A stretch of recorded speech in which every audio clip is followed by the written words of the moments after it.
ಶ್ರೀಸೂಕ್ತ ಅಭಿಯಾನಕ್ಕೆ ಸಂಬಂಧಿಸಿ ಇವತ್ತು ಆ ಸಂಬಂಧಿಯಾದ ವಿಚಾರ ವಿನಿಮಯ ಅಂತ ನಿರ್ಣಯ ಮಾಡಿದ್ದು. ಈಗ 3 ದಿನದಿಂದ ಪಾಠ ಆಗಿದೆ. ಒಂದು ಸಾರಿ ನೀವೆಲ್ಲ ಸಾಮೂಹಿಕವಾಗಿ ಶ್ರೀಸೂಕ್ತವನ್ನು ಹೇಳಿದರೆ ನಂತರ ಪ್ರಶ್ನೆ ಮುಂದುವರಿಸ್ಬೋದಾ ಅಂತೇಳಿ ಎಲ್ಲ ಹೇಳಿ ನೋಡು. ಸರಿ, ಇದೇ ಒಳ್ಳೆಯದು. ಹಾಗೆ ಇರಬೇಕು. ಈಗ ಬರೋದಿಲ್ಲ ಅದಕ್ಕೆ. ಸರಿ, ಇದೆಲ್ಲ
ಸಂಭವೇ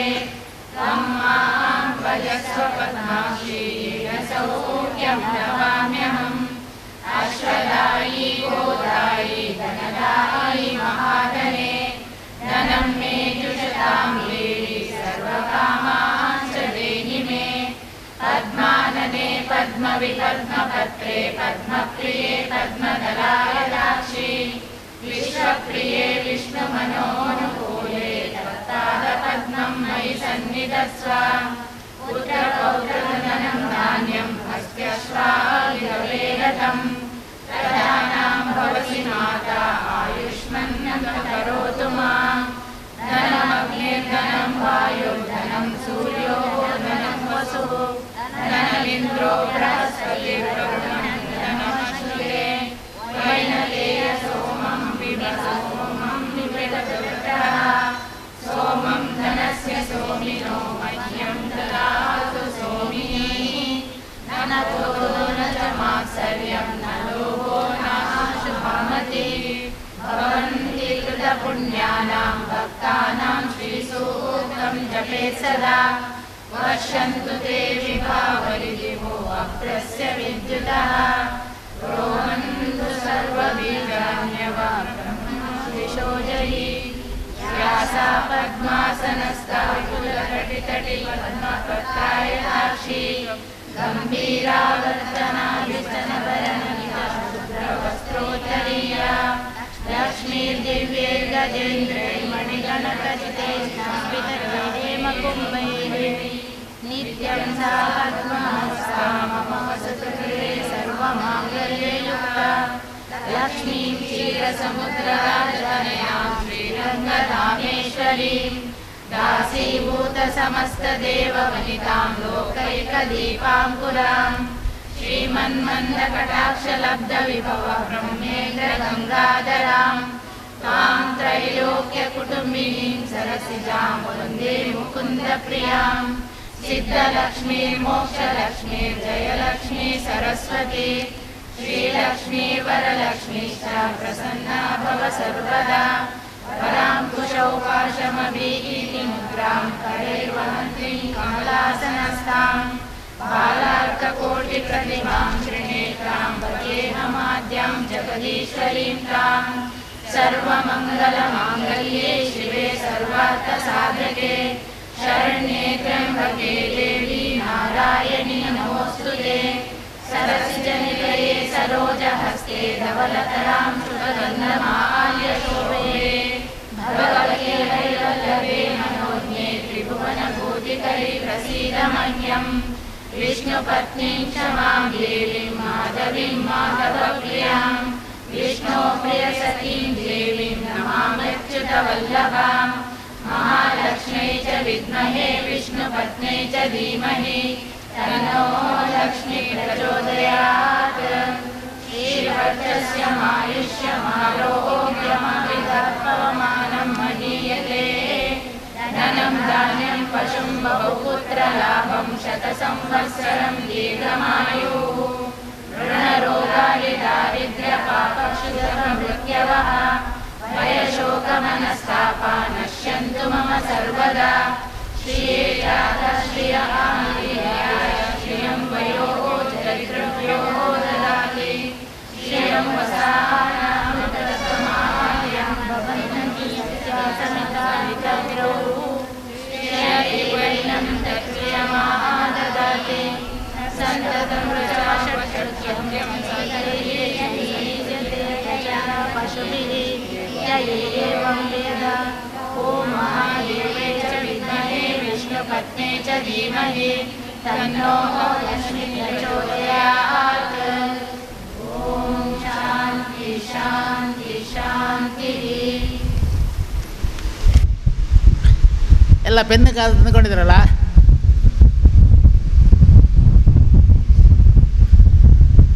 ಇದಕ್ಕೆ ಗಾಳಿ ಹೊಡಿತೆ ಯಾಕೆ ಅಂತ.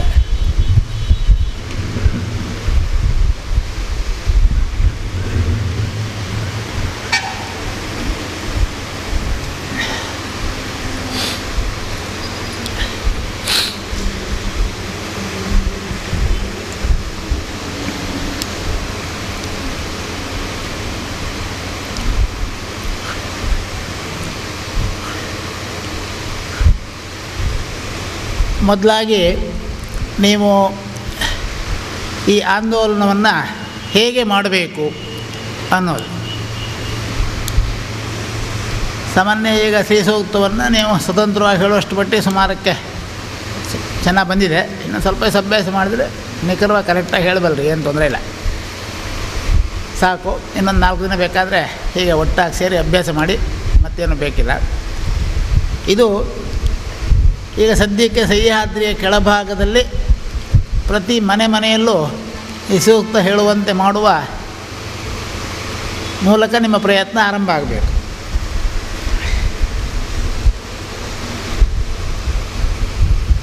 ಅದು ಕಡೆಗೆ ರಾಜ್ಯಾದ್ಯಂತ ದೇಶಾದ್ಯಂತ ಮತ್ತೆ ಮುಂದೆ ಹಬ್ಬುತ್ತದೆ. ನೀವಿಲ್ಲಿ ಆರಂಭ ಮಾಡಿದರೆ ಎಲ್ಲ ಕಡೆ ಹಬ್ಬಕ್ಕೆ ಸಾಧ್ಯತೆ ಇದೆ.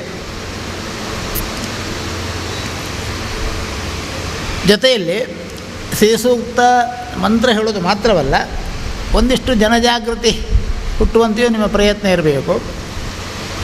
ಅದರಲ್ಲಿ ಪ್ರತಿ ಮನೆಯಲ್ಲೂ ಒಂದು ತುಳಸಿ ಕಟ್ಟೆ ಇರುವಂತೆ ಮಾಡುವಂಥದ್ದು. ಹೇಗೆ ಅಂತ ಹೇಳಿದರೆ, ನೀವು ಶ್ರೀಸೂಕ್ತ ಪೂಜೆ ಯಾರ ಮನೆ ಹೋದರೆ ಮೊದಲು ನಿಮ್ಮ ಮನೆಯಲ್ಲಿ ತುಳಸಿ ಪೂಜೆ ಆಗಬೇಕು ಅಂಥೇಳಿ ಎಲ್ಲರ ಮನೆಯಲ್ಲೂ ದನ ಕಟ್ಟುವ ಶಕ್ತಿ ಇಲ್ಲ, ಅದರೊಂದು ಗೋಪೂಜೆ ಆಗಬೇಕು ಅಂತ ಅಕ್ಕಪಕ್ಕದ ಮನೆಯಲ್ಲಿ ದನ ಇದ್ದರೆ ತಂದು ಗೋಪೂಜೆ ಮಾಡುವಂತೆ ಮಾಡಿದರೆ ಆಗ ಒಂದಷ್ಟು ಮಟ್ಟಿಗೆ ತುಳಸಿ ಮತ್ತು ಗೋವಿನ ಬಗ್ಗೆ ಸದಭಿಪ್ರಾಯ ಮೂಡುವಂತೆ ಆಗ್ತದೆ.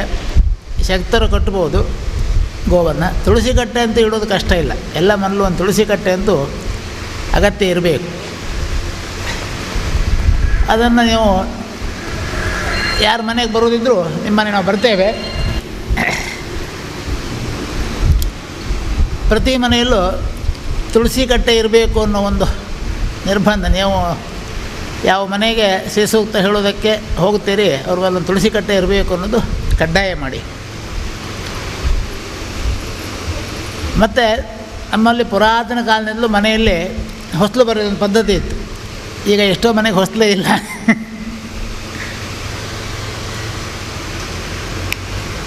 ಸಾಧ್ಯವಿದ್ದೆಲ್ಲಾದರೂ ಹೊಸಲಿಗೆ ಪೂಜೆ ಮಾಡುವಂಥ ರೀತಿಯಲ್ಲಿ. ಕಡೆ ಮಾತು, ಈ ಶ್ರೀಸೂಕ್ತ ಪೂಜೆ ಇದ್ದ ದಿವಸವಾದರೂ ಹೊಸಲಿನ ಎದುರು ಬಾಗಿಲಿನ ಕೆಳಕ್ಕೆ ಒಂದು ಮಣೆಯಾದರೂ ಇಟ್ಟು ಅಲ್ಲಿ ರಂಗವಲ್ಲಿಯನ್ನು ಬರೆದು ಆ ಮಣೆಯ ಮೇಲೆ ಪೂಜೆ ಮಾಡುವಂಥ ಪದ್ಧತಿಯನ್ನು ನೀವು ತನ್ನಿ.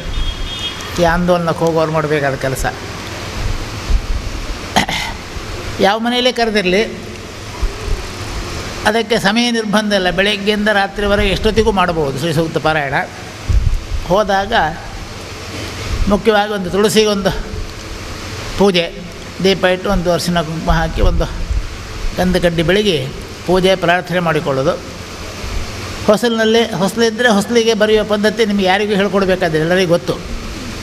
ಇಲ್ಲ ಒಂದು ಮಣೆ ಆದರೂ ಇಟ್ಟು ಅಲ್ಲಿ ಆ ಹೊಸಲಿನರ್ತಕ್ಕಂಥದ್ದು ಭಾಗ್ಯಲಕ್ಷ್ಮಿ ಅಂತ ಹೇಳುತ್ತೆ. ಹೊಸಲಿಗೆ ಆ ರೀತಿಯಲ್ಲಿ ಭಾಗ್ಯಲಕ್ಷ್ಮಿನ ಧ್ಯಾನ ಮಾಡಿ ಪೂಜೆ ಮಾಡಿ ಮತ್ತು ಅವ್ರ ಮನೆಯಲ್ಲಿ ಜಾಗ ಇದ್ದ ಸ್ಥಳದಲ್ಲಿ ಸ್ವಲ್ಪ ಎಲ್ಲರೂ ಕುಳಿತುಕೊಳ್ಳೋಕೆ ಇದ್ದ ವಿಶಾಲ ಸ್ಥಳ ಅಥವಾ ದೇವ್ರ ಮನೆ ಎದುರು ಅಲ್ಲಿ ದೇವ್ರ ಮನೆ ಇದ್ದರೆ ದೇವರಿಗೆ ಒಂದು ಪೂಜೆ ಪ್ರಾರ್ಥನೆ ಮಾಡಿಕೊಂಡು ಶ್ರೀ ಸೂಕ್ತವನ್ನು ಪಾರಾಯಣ ಮಾಡುವಂಥದ್ದು. ಒಂದು ಮನೆಯಲ್ಲಿ ನನ್ನ ಲೆಕ್ಕ ಸಾಧ್ಯವಾದರೆ ಒಂದು 8 ಸಾರಿ ಆದರೂ ಮಾಡಿದರೆ ತುಂಬ ಒಳ್ಳೆಯದು. ಒಂದೇ ಸಾರಿ ಪಾರಾಯಣ ಮಾಡಿ ಬಿಡೋದಲ್ಲ, ಒಂದು 8 ಸಾರಿ ಪಾರಾಯಣವನ್ನು ಹೇಳೋದು. ಆ ಮನೆಯವರು ಅದ್ರ ಜೊತೆಗೆ ಸೇರ್ಕೊಳ್ಳುವಾಗ ಮಾಡುವಂಥದ್ದು. ಅವರಿಗೂ ಪುಸ್ತಕ ಕೊಟ್ಟು ನಿಮ್ಮ ಜೊತೆಯಲ್ಲಿ ಅವರು ಹೇಳುವ ಹಾಗೆ. ಹಾಗೆ ಮಾಡಿದಾಗ ಅವ್ರಿಗೆ ನೀವು 8 ಸಾರಿ ಹೇಳೋಸ್ತಿ ಅವರಿಗೂ ಬಂದುಬಿಡುತ್ತೆ ಓದೋಕ್ಕೆ, ಕಷ್ಟ ಆಗೋದಿಲ್ಲ. ನಂತರ ಅವರು ಅಭ್ಯಾಸ ಮಾಡ್ತಾರೆ. ಹಾಗೆ ಮಾಡೋದು. ಕೊನೆಯಲ್ಲಿ ಅಲ್ಲಿ ಒಂದು ಆರತಿ ಮಾಡಿ ಏನಾದೊಂದು ಪ್ರಸಾದ ರೂಪದ ಪನಿವಾರ ಏನಾದ್ರು ಹಂಚ್ಬೋದು ಇತ್ಯಾದಿ ಏನಾದ್ರು ಮಾಡಿಕೊಂಡು ಹಂಚಿ ಅಲ್ಲಿಂದ ಮತ್ತೆ ಮುಂದಿನದಕ್ಕೆ ಹೋಗೋದು. ಆ ಮನೆಯವರಿಗೆ ಒಂದು ವ್ರತವನ್ನು ಹೇಳಿ, ನೀವು ಶ್ರೀ ಸೂಕ್ತವನ್ನು ಸಂಸ್ಕೃತಿಯನ್ನು ಬೆಳೆಸುವ ಆಚಾರದ ಉದ್ದೇಶ ಒಂದು, ಮತ್ತೊಂದು ಪಾವಂಜೆಯಲ್ಲಿ ಬ್ರಹ್ಮಕಲಶ ಮಾಡ್ತೇವೆ, ಅದರ ಒಂದು ಪೂರ್ಣ ಸಿದ್ಧಿಗಾಗಿ ಈ ಹೋರಾಟ ಇದೆ ನಮ್ಮದು, ಈ ಸಂಚಾರ ಅದಕ್ಕಾಗಿದೆ. ಹಾಗಾಗಿ ಪಾವಂಜೆಯಲ್ಲಿ 2018ನೇ ಇಸ್ವಿ ಜೂನಿನ ಹೊತ್ತಿಗೆ ಬ್ರಹ್ಮಕಲಶ ಆಗ್ತದೆ. ಅಲ್ಲಿಯವರೆಗೆ ಈ ಪಾರಾಯಣ ಮಾಡಿದ ಮನೆಯಲ್ಲಿ ಸಾಧ್ಯವಾದ ನಿತ್ಯ ಪಾರಾಯಣ ಮಾಡಿ. ಪಾರಾಯಣ ಮಾಡದಿದ್ದರೂ ಅಡ್ಡಿಲ್ಲ, ಮಾಡಿರೋ ಒಳ್ಳೆಯದು, ಅಕಸ್ಮಾತ್ ಮಾಡೋಕ್ಕಾದ್ರೂ ಇಲ್ಲ. ಮನೆಯಲ್ಲಿ ಯಾವುದೇ ಕಾರಣಕ್ಕೂ ಮಾಂಸಾಹಾರ ಮಾಡಬೇಡಿ ಅಂತ ಹೇಳಿ ಅಷ್ಟು ಮಾಡಿ ಅವರನ್ನು ವ್ರತದಲ್ಲಿ ತೊಡಸಿದರೆ ಅವರು ಹೆಚ್ಚು ಕಡಿಮೆ ಒಂದು 2 ವರ್ಷದ ದಿವಸ ಮಾಂಸಾಹಾರ ಬಿಟ್ಟರೆ ಆಮೇಲೆ ಮತ್ತವರು ಯಾವ ಕಾರಣಕ್ಕೂ ಮಾಂಸಾಹಾರಕ್ಕೆ ಹೋಗೋದಿಲ್ಲ. ಅದು ಒಂದು ಒಳ್ಳೆಯ ಆಂದೋಲನ ಆಗತ್ತೆ. ಸಾತ್ವಿಕ ಆಹಾರ ತಿನ್ನುವ ಜನರ ಸಂಖ್ಯೆ ಹೆಚ್ಚಿದರೆ, ಈಗ ಮಳೆ ಇಲ್ಲ ಅಂತ ನಾವು ಕಷ್ಟಪಡ್ತೇವಲ್ಲ, ಅದು ಖಂಡಿತ ಬರೋದಿಲ್ಲ. ಎಲ್ಲಿ ಸಾತ್ವಿಕ ಆಹಾರ ಪದ್ಧತಿಗಳಿದೆ, ಎಲ್ಲಿ ಸಾತ್ವಿಕತೆ ಇದೆ, ಅಲ್ಲಿ ಅನಾವೃಷ್ಟಿಯೂ ಇಲ್ಲ, ಅತಿವೃಷ್ಟಿಯೂ ಇಲ್ಲ. ಹಾಗಾಗಿ ಈ ಆಂದೋಲನ ಒಂದು ಗುರಿಯಿಂದಲ್ಲ, ಹಲವು ಗುರಿಯಿಂದ ಜನರಲ್ಲಿ ಜಾಗೃತಿ ಮೂಡಿಸುವ ಗುರಿಯಾಗಿರಬೇಕು. ಅದಕ್ಕೆ ಈ ವಿಚಾರವನ್ನು ನೀವು ಮುಂಚಿತ ಅವರಿಗೆ ತಿಳಿಸಿ ಅವರನ್ನು ಆ ರೀತಿಯ ಮದ್ಯ ಮಾಂಸ ಇತ್ಯಾದಿಯಿಂದ ದೂರ ಉಳಿಯುವಂತೆ ಮಾಡೋ ಪ್ರಯತ್ನ ನಿಮ್ಮದಾಗಬೇಕು. ಇವಿಷ್ಟು ಪ್ರಯತ್ನಗಳೊಂದಿಗೆ ಶ್ರೀ ಸೂಕ್ತ ಆಂದೋಲನವನ್ನು ಒಂದು ಒಳ್ಳೆಯ ಮುಹೂರ್ತ ಶೀಘ್ರದಲ್ಲಿ 11ನೇ ತಾರೀಕು ಅದು ಹೇಳಿದರು ಮುಹೂರ್ತ, ಅವತ್ತು 9ನೇ ತಾರೀಕಿನ ಮುಹೂರ್ತ ಹೇಳಿದರು, ಅವತ್ತು ಆರಂಭ ಮಾಡಿ ನಂತರ 2018ನೇ ಇಸವಿಯ ಬ್ರಹ್ಮಕಲಶದ ದಿನದವರೆಗೂ ಎಲ್ಲ ದಿವಸ ನಿಮಗೆ ಪುರುಸೊತ್ತಾದಾಗೆಲ್ಲ ಒಂದು ಮನೆ ಯಾವುದಾದ್ರು ಒಂದು ಮನೆಯಲ್ಲೇ ಇದನ್ನು ಇದು ಮಾಡಿಕೊಳ್ಳಿ, ವ್ಯವಸ್ಥೆ ಮಾಡಿಕೊಂಡು ಮಾಡ್ತಾ ಬನ್ನಿ. ಈ ಸಂಬಂಧಿಯಾಗಿ ಮಧ್ಯದಲ್ಲಿ ನಿಮಗೆ ಯಾವ ಸಂಶಯಗಳು ಹುಟ್ಟುತ್ತೆ ಆ ಸಂಶಯಗಳಿಗೆಲ್ಲ ಉತ್ತರ ಕೊಡೋದಕ್ಕೆ ನಾನು ಬದ್ಧನಾಗಿದ್ದೇನೆ. ನಿಮಗೆ ಯಾವ ಹೆದರಿಕೆಯೂ ಬೇಡ. ಈಗ ಏನು ಸಂಶಯ ಹುಟ್ಟಿದೆ ಅದೆಲ್ಲವನ್ನು ಮುಕ್ತವಾಗಿ ಕೇಳಿ ಅದಕ್ಕೆ ಆಧಾರ ಸಹಿತವಾದ ಶಾಸ್ತ್ರೀಯವಾದ ಉತ್ತರವನ್ನು ಕೊಡ್ತೇನೆ. ಆ ಉತ್ತರವನ್ನು ಯಾರೇ ಖಂಡಿಸಿದರೂ ಅದನ್ನು ಸರಿಪಡಿಸೋ ಜವಾಬ್ದಾರಿ ನನ್ನದು, ನಿಮ್ಮದ್ದಲ್ಲ. ನಿಮಗೆ ಹೆದರಿಕೆ ಬೇಡ, ನೀವು ಆ ಉತ್ತರವನ್ನು ಗಟ್ಟಿಯಾಗಿ ಹೇಳ್ಬೋದು. ಹಾಗಾಗಿ ಈಗ ಏನಾದರೂ ಆ ರೀತಿಯ ಪ್ರಶ್ನೆಗಳು ಸಂಶಯಗಳಿದ್ದರೆ ಮೊದಲು ಕೇಳಿ.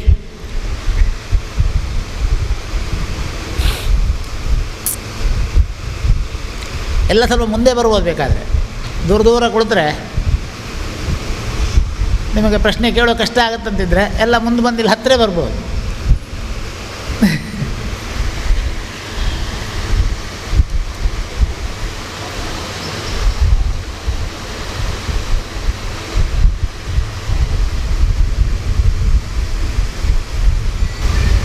ಪರಿಶಿಷ್ಟ ಮಂತ್ರಗಳಂತ ಹೇಳಿದ್ರೇನು, ಮತ್ತು ಶ್ರೀ ಸೂಕ್ತನ ಪರಿಶಿಷ್ಟ ಮಂತ್ರದಲ್ಲಿ ಯಾಕೆ ಸೇರಿಸಿದ್ದಾರೆ ಅಂತ?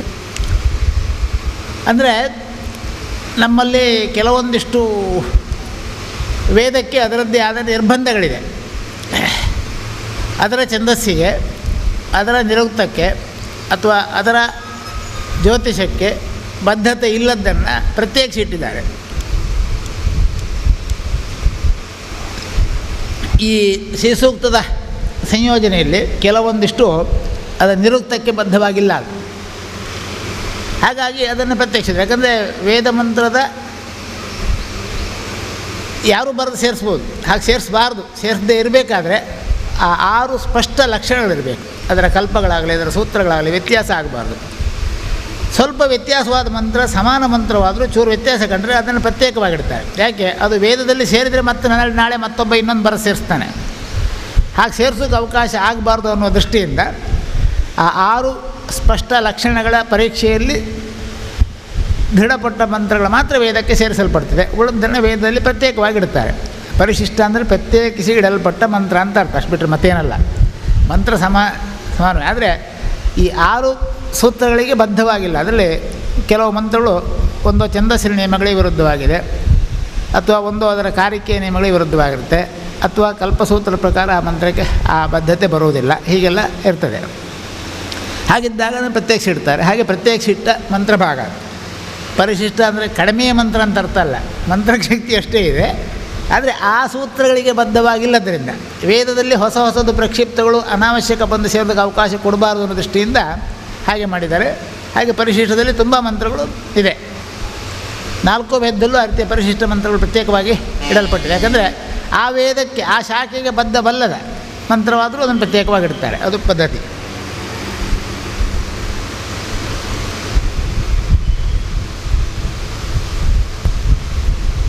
ಬೇರೆ ಎಲ್ಲ ಮಂತ್ರಕ್ಕೆ ಆ ಮಂತ್ರದೃಷ್ಟ ಋಷಿ ಯಾರು ಅಂತ ಹೇಳ್ತಾರೆ, ಮತ್ತು ಪ್ರಧಾನ ದೇವತೆ ಯಾವುದು ಅಂತ ಹೇಳ್ತಾರೆ. ಇದಕ್ಕೆ ಈ ಮಂತ್ರಕ್ಕೆ ಯಾರು ಸ್ವಾಮೀಜಿ ಬರೆದದ್ದು ಋಷಿ?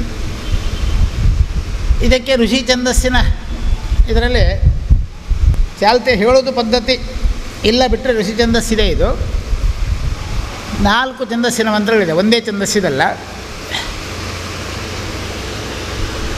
ಅನುಷ್ಟೊಪ್ಪಿದೆ, ಗಾಯತ್ರಿ ಛಂದಸ್ಸಿನ ಮಂತ್ರ ಇಲ್ಲ ಅದರಲ್ಲಿ, ಅನುಷ್ಟೊಪ್ಪಿದೆ.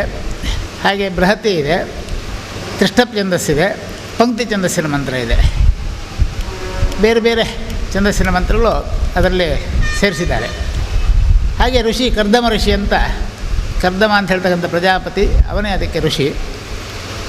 ದೇವತೆ ನಾರಾಯಣಿ ಅಂತ, ಲಕ್ಷ್ಮಿ ಅಂತಲ್ಲ, ನಾರಾಯಣಿ ದೇವತೆ ಅಂತ ದೇವತಾ ಭಾಗದಲ್ಲಿದೆ. ನಂತರ ಅದು ನಾರಾಯಣಿ ಅಂದರೆ ಲಕ್ಷ್ಮಿ, ಹಾಗಾಗಿ ಲಕ್ಷ್ಮಿ ಅನ್ನುವ ಇದು. ಮತ್ತು ಲಕ್ಷ್ಮಿ ಶಬ್ದಗಳ ಬಳಕೆಯಲ್ಲಿ ತುಂಬ ಇರೋದ್ರಿಂದ ಅದು ಲಕ್ಷ್ಮಿ ಅನ್ನೋದೇ ದೇವತೆ ಅನ್ನುವ ಅಭಿಪ್ರಾಯ ಬಂತು. ಆದರೆ ಲಕ್ಷ್ಮೀ ಸೂಕ್ತ ಅಂತ ಮಾತ್ರ ಹೇಳಿಲ್ಲ, ಅದನ್ನು ಶ್ರೀ ಸೂಕ್ತ ಅಂತ ಹೇಳಿದ್ದಾರೆ. ಶ್ರೀ ಅಂತ ಹೇಳುವುದು ಯಾವುದೇ ಲಿಂಗವಾಚಕ ಶಬ್ದವಲ್ಲ. ಅದೊಂದು ವಿಶಿಷ್ಟವಾದ ಗೌರವ ಸೂಚಕ ಶಬ್ದ. ನಾವು ಯಾವುದನ್ನು ಗೌರವಿಸಬೇಕು, ಯಾವುದನ್ನು ಭಾವನಾತ್ಮಕವಾಗಿ ನಂಬಬೇಕು, ಯಾವುದು ಅತಿ ಶ್ರೇಷ್ಠ ಎಂದು ಗುರುತಿಸಲ್ಪಡ್ತದೆ ಅದು ಶ್ರೀ ಎನಿಸಿಕೊಳ್ಳುತ್ತದೆ. ಹಾಗಾಗಿ ಶ್ರೇಷ್ಠ, ಭಾವನಾತ್ಮಕ, ಗೌರವಿಸುವಂಥದ್ದು, ನಂಬುವಂಥ ವಿಚಾರ ಅನ್ನುವ ಅರ್ಥದಲ್ಲಿ ಶ್ರೀ ಸೂಕ್ತ ಅಂತ ಹೇಳಿದ್ದು. ನಾವಿದನ್ನು ಖಂಡಿತ ನಂಬಬಹುದು, ನಂಬಿದರೆ ಉಪಯುಕ್ತತೆ ಇದೆ ಅಂತ ಹೇಳುವ ವಿಚಾರವನ್ನು ಅದು ಸ್ಪಷ್ಟವಾಗಿ ಸಾರ್ತದೆ. ಅದನ್ನು ಲಕ್ಷ್ಮೀ ಸೂಕ್ತ ಅಂತ ಹೇಳಲಿಲ್ಲ, ಅಥವಾ ನಾರಾಯಣಿ ಸೂಕ್ತ ಅಂತ ಹೇಳಲಿಲ್ಲ. ಶ್ರೀ ಸೂಕ್ತ ಅಂತ ಹೇಳೋದು. ಯಾಕಂದರೆ ಯಾವುದು ನಾವು ನಂಬುವುದಕ್ಕೆ ಅರ್ಹವಾದದ್ದು, ಶ್ರೀ ಅನ್ನೋ ಶಬ್ದಕ್ಕಾಗಿ ಯಾರೋ ಒಬ್ಬ ಹಿರಿಯರು ಅಂದರೆ ಅವರಿಗೆ ಶ್ರೀಮಾನ್ ಅಂತೇವೆ. ಯಾಕಂದರೆ ಅವ್ರು ನಂಬಿಕೆಗಾರರು, ಶ್ರೇಷ್ಠರು, ಎತ್ತರದಲ್ಲಿರುವವರು, ತಿಳಿದವರು, ಜ್ಞಾನಿಗಳು ಅನ್ನೋ ಅರ್ಥದಲ್ಲಿ ಅವ್ರನ್ನ ಶ್ರೀ ಅಂತ ಸೇರಿಸ್ತೇವೆ. ಹಾಗಾಗಿ ಅಂಥ ಒಳ್ಳೆಯ ವಿಚಾರಗಳು ಅದರಲ್ಲಿದೆ, ಅಷ್ಟೇ ನಂಬಿಕೆಗೆ ಅರ್ಹವಾದ ವಿಚಾರವಿದೆ, ಖಂಡಿತ ಅದರಿಂದ ನಮಗೆ ಉಪಯುಕ್ತತೆ ಆಗತ್ತೆ ಅನ್ನೋ ಸ್ಪಷ್ಟತೆಯಿಂದ ಅದು ಶ್ರೀ ಸೂಕ್ತ ಅನಿಸಿಕೊಂಡಿತು. ಎಲ್ಲರೂ ಶ್ರೀ ಸೂಕ್ತ ಅನಿಸ್ಕೊಳ್ತಿರಲಿಲ್ಲ. ಅದನ್ನು ಲಕ್ಷ್ಮೀ ಸೂಕ್ತ ಅನ್ನೋ ಅರ್ಥದಲ್ಲಿ ಶ್ರೀ ಸೂಕ್ತ ಹೇಳಿದ್ದಲ್ಲ, ಅಥವಾ ಶ್ರೀ ಅನ್ನೋ ಲಕ್ಷ್ಮಿ ಅನ್ನೋ ಅರ್ಥದಲ್ಲಿ ಹೇಳಿದ್ದು ಅಲ್ಲ. ಅದು ಶ್ರೇಷ್ಠ ವಿಚಾರಗಳು, ಉತ್ತಮ ಆದರ್ಶ ವಿಚಾರಗಳು ಅನ್ನುವ ಕಾರಣದಿಂದಾಗ ಅದು ಶ್ರೀ ಸೂಕ್ತ ಅನಿಸಿಕೊಂಡಿತು. ಹಾಗಾಗಿ ಶ್ರೀ ಸೂಕ್ತ ಅಂತೆ ಚಾಲ್ತಿಯಲ್ಲಿ ಬಂತು. ಅದಕ್ಕೆ ದೇವತೆ ಶ್ರೀ ಅಂತ ಹೇಳಿ ಬರುವುದಿಲ್ಲ. ಶ್ರೀಯು ಒಂದು ಗೌರವ ಸೂಚಕ ಪದ ಅಥವಾ ಒಂದು ಶ್ರೇಷ್ಠ ಸೂಚಕ ಪದವಿನ ನಾಮಪದವಲ್ಲ. ಹಾಗಾಗಿ ಅಲ್ಲಿ ದೇವತಾ ಭಾಗ ಬಂದಾಗ ನಾಮಪದ ಪ್ರಯೋಗ ಆಗಬೇಕು. ಅದಕ್ಕೆ ನಾರಾಯಣಿ ಅಂತ ಹೇಳೋದು. ನಾರಾಯಣಿ ಅಂದರೆ ಅರ್ಥ ಏನು? ಮೊನ್ನೆ ಹೇಳಿದ್ದೆ, ಜಗತ್ತಿನ ಎಲ್ಲ ಜೀವಿಗಳಿಗೂ ಅತಿ ಅಗತ್ಯವಾದ, ಎಲ್ಲ ಜೀವಿಗಳಿಗೂ ಬೇಕಾದ, ಯಾವುದರಲ್ಲೂ ಯಾವ ಜೀವಿಗಳಲ್ಲಿಯೂ ದ್ವೇಷ, ಕಳ್ಳನಲ್ಲೂ ನೀರಿದೆ, ಸುಳ್ಳಿನಲ್ಲೂ ನೀರಿದೆ, ಪುಣ್ಯಾತ್ಮನಲ್ಲೂ ನೀರಿದೆ. ಹಾಗೆ ಎಲ್ಲರಲ್ಲೂ ಜೀವ ಇದೆ. ಹಾಗೆ ಎಲ್ಲರನ್ನೂ ಸಮಾನ ಭಾವದಿಂದ ಕಾಣುವ ಪ್ರವೃತ್ತಿ ಇರತಕ್ಕಂಥದ್ದು ನಾರಾಯಣಿ. ಅಲ್ಲಿ ವ್ಯತ್ಯಾಸ ಇಲ್ಲ ಅದಕ್ಕೆ. ಹಾಗಾಗಿ ಅಲ್ಲಿ ನಾರಾಯಣಿ ದೇವತೆ. ಯಾಕೆ? ಎಲ್ಲರನ್ನೂ ಸಮಾನವಾಗಿ ಕಾಣುವಂಥ ಸದ್ಗುಣ ಅಲ್ಲಿ ಪ್ರೇಷಿತವಾಗಿದೆ ಅಂತ ಅರ್ಥ. ಲಕ್ಷ್ಮಿ ಅಂತ ಹೇಳಿಲ್ಲ, ಅಲ್ಲಿ ಲಕ್ಷ್ಮೀ ದೇವತಾ ಅಂತ ಹೇಳಿಲ್ಲ, ನಾರಾಯಣಿ ದೇವತಾ. ಯಾಕೆ? ಈ ಉದ್ದೇಶದಿಂದ ಎಲ್ಲರನ್ನೂ ಸಮಾನವಾಗಿ ಕಾಣಬೇಕು, ಎಲ್ಲರಿಗೂ ಬೇಕಾದ್ದಾಗಿರಬೇಕು, ಎಲ್ಲರೂ ಅದನ್ನು ಗೌರವಿಸುವಂಥ ವಿಚಾರ ಇರಬೇಕು ಅಂತ ಅರ್ಥ. ಅದು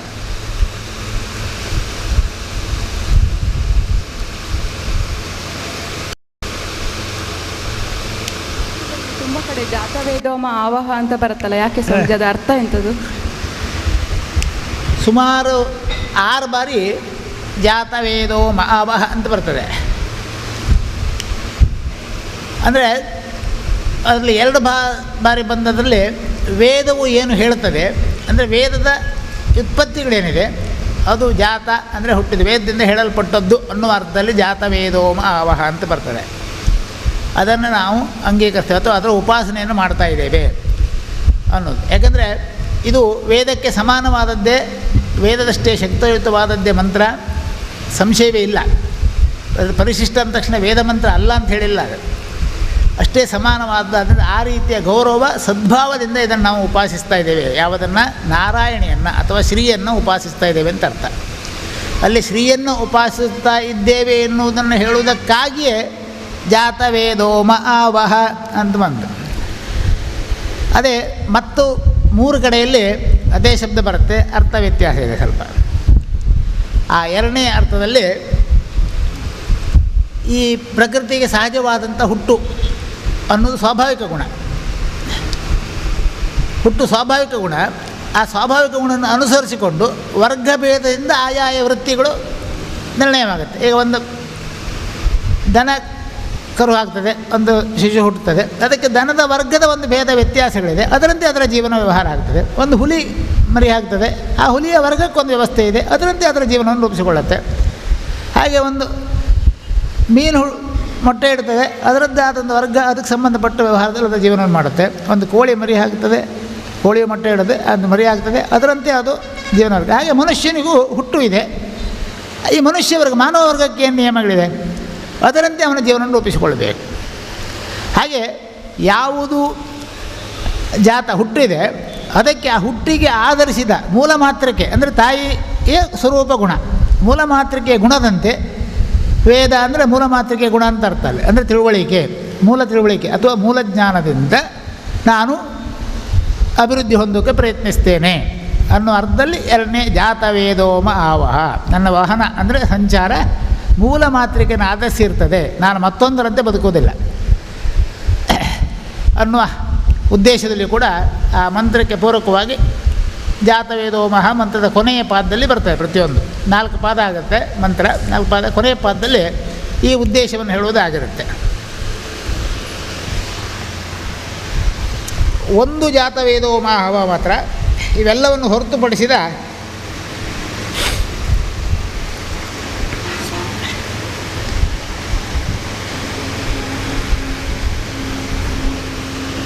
ಬೇರೆ ಅರ್ಥಕ್ಕೆ ಇದಾಗತ್ತೆ. ತಾಮ ಆವಹ ಜಾತವೇದೋ ಅಂದರೆ ಹಿಂದೆ ಮುಂದೆ ಆಗಿರುತ್ತೆ ಹೇಳಿರ್ತೇವೆ. ಜಾತವೇದೋ ಆವಹನ್ನೇ ತಾಮ ಆವಹ ಜಾತವೇದೋ ಮೊದಲು ಆವಹ ಹೇಳಿರುತ್ತೆ.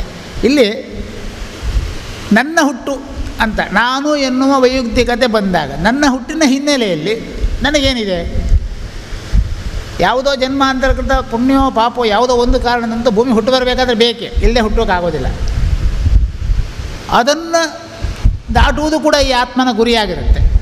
ಹಾಗಾಗಿ ವೈಯಕ್ತಿಕವನ್ನು ಚಿಂತಿಸಿ ನನ್ನ ಆತ್ಮೋದ್ಧಾರಕ್ಕಾಗಿಯೂ ಕೂಡ ನಾನಿದನ್ನು ಉಪಾಸಿಸುತ್ತೇನೆ ಅಂತ ಹೇಳುವಲ್ಲಿ ತಾಮ ಆವಹ ಜಾತವೇದೋ ಭಜೇಹ ಮಾಧ್ಯಾಂ ಜಗದೀಶ್ವರೀಂ ತಾಂ ಅಂತ ಹೇಳ್ತಾರೆ. ಅಂದರೆ ಇಲ್ಲಿ ನನ್ನ ಉಪಾಸನೆ ಆತ್ಮೋನ್ನತಿಗಾಗಿಯೂ ಕೂಡ ಆಗಿರುತ್ತದೆ ಅನ್ನೋದಕ್ಕಾಗಿ ಆ ಒಂದು ಮಾತ್ರ ಈ ಅರ್ಥದಲ್ಲಿ ಸೇರಿದೆ.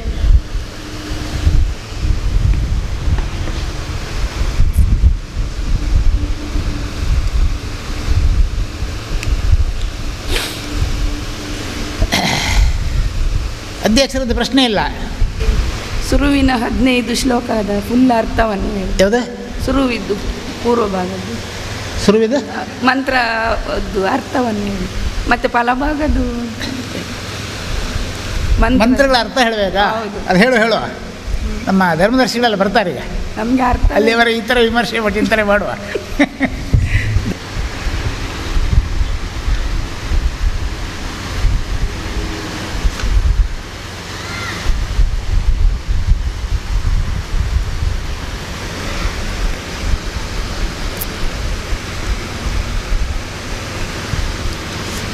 ಅಶ್ವತ್ಥ, ಈ ಪುಸ್ತಕಗಳು ಅಲ್ಲಿ ಯಾರ್ಯಾರ ಕೈಲಿ ಕಾಪಿ ತಗೊಂಡು ಒಂದು 5-6 ಕಾಪಿ ಇದ್ರೆ ತಗೊಂಡು ಬಾ. ಯಾಕಂದ್ರೆ ಅದರಲ್ಲಿ ಪ್ರಿಂಟ್ ಇದೆ, ಆದರೆ ಇದ್ರ ಹಿಂದಿನ 1-2 ಮಂತ್ರಗಳು ಕೊಡೋ ಉಪಯೋಗ ಬರ್ತದೆ. ಒಂದು 5-6 ಕಾಪಿ ತಂದರೆ ನಾವು ಉತ್ತರ ಕೊಡುವಾಗ ಉದಾಹರಿಸುವಾಗ ಪುಸ್ತಕದಲ್ಲಿ ತೋರಿಸೋಕ್ಕಾಗತ್ತೆ ಅವರಿಗೆ. ಇದೀಗ ಬರೀ ಶಿಶುತ್ತ ಮಾತ್ರ ಇದೆ, ಇದನ್ನು ಆಧರಿಸಿ ಹಿಂದಿನ ಮಂತ್ರಗಳು ಕೆಲವು ಬಳಕೆ ಇದೆ. ಒಂದು 5-6 ಕಾಪಿ ಯಾರ ಕೈಯಲ್ಲಿದ್ದರೆ 2ನೇ ಪುಸ್ತಕ ಶಿಶುಕ್ತ ಇರುವ 2ನೇ ಪುಸ್ತಕಗಳಲ್ಲಿ ಯಾರ ಕೈಯಲ್ಲಿ ತಗೊಂಡು ಬರೋಕ್ಕ. ಸ್ವಾಮೀಜಿ, ಈ ಪೂಜೆಯಲ್ಲಿ ವಿಧವೆಯರು ಕೂಡ ಭಾಗವಹಿಸ್ಬೋದಾ ನಮ್ಮೊಟ್ಟಿಗೆ, ಅಥವಾ ಗೃಹಿಣಿಯರು ಮಾತ್ರ ಭಾಗವಹಿಸ್ಬೇಕಾ? ಯಾವುದು ವಿಧವೆಯರು ಕೂಡ ಭಾಗವಹಿಸ್ಬೋದಾ? ಅವೆಲ್ಲ ಯಾವ ಕಲ್ಪನೆಗಳು ಬೇಕಿಲ್ಲ. ಅಲ್ಲಿ ಮಾತೃತ್ವವನ್ನು ಅವಳು ಕಳೆದುಕೊಂಡಿರೋದಿಲ್ಲ. ವಿಗತ ಧವ ಅಂದರೆ ಗಂಡನನ್ನು ಕಳೆದುಕೊಂಡವಳು ಅಂತ ಅರ್ಥ. ಅಷ್ಟು ಬಿಟ್ಟರೆ ಬೇರೆ ಯಾವುದನ್ನೂ ಕಳೆದುಕೊಂಡಿರೋದಿಲ್ಲ. ಹೋಗ್ತಾನೆ ಹಾಗಿದ್ದಾಗ ಭಾಗವಹಿಸುವ ಅರ್ಹತೆ ಹೋಗ್ತದೆ ಅನ್ನುವ ಅರ್ಥವೇ ಇಲ್ಲ ಎಲ್ಲಿಯೂ. ಅವರಿಗೆ ಮತ್ತು ಸ್ವಲ್ಪ ಹೆಚ್ಚು ಅವಕಾಶ ಸಿಗುತ್ತೆ, ಭಾಗವಹಿಸೋಕ್ಕೆ ಹೆಚ್ಚು ಅರ್ಹತೆ ಬರ್ತದೆ. ಯಾಕಂದರೆ ಮಾತೃಧರ್ಮ ಪಾಲನೆಯಲ್ಲಿ ಪೂರ್ಣಳೆ ಅವಳು, ಯಾವತ್ತೂ ಕೊರತೆ. ಗಂಡ ತೀರಿ ಹೋದ ತಕ್ಷಣ ಅವಳಿಗೆ ಅನರ್ಹತೆ ಬರೋ ಪ್ರಶ್ನೆ ಇಲ್ಲ, ಮಾತೃಧರ್ಮ ಕೊರತೆ ಆಗೋದಿಲ್ಲ. ಮಾತೃಧರ್ಮದಲ್ಲಿ ಪೂರ್ಣತೆ ಅವಳು. ಹಾಗೆ ಭಾರ್ಯಾಧರ್ಮ ಪಾಲಿಸುವ ಕೆಲಸದಲ್ಲಿ ಗಂಡ ತೀರೋದು ಇಲ್ಲಲ್ಲ, ಹಾಗಾಗಿ ಸುಲಭ ಆಯಿತು. ಮತ್ತು ಸ್ವಲ್ಪ ಹೆಚ್ಚು ಭಾಗವಹಿಸೋಕ್ಕಾಗತ್ತೆ, ಹೆಚ್ಚು ಅರ್ಹತೆ ಬರ್ತದೆ ಅಂತ ಅರ್ಥ. ಇಲ್ಲದ್ರೆ ಪತಿ ಸೇವೆ, ಪತಿಯ ಅಗತ್ಯಗಳನ್ನು ಪೂರೈಸಿಕೊಡುವುದು ಇವೆಲ್ಲ ಕರ್ತವ್ಯಗಳಂತಿರ್ತದೆ. ಅದಿಲ್ಲಲ್ಲ, ಆಗ ಮತ್ತು ಫ್ರೀ ಆಯಿತು, ಹೆಚ್ಚು ಮಾಡುವುದು.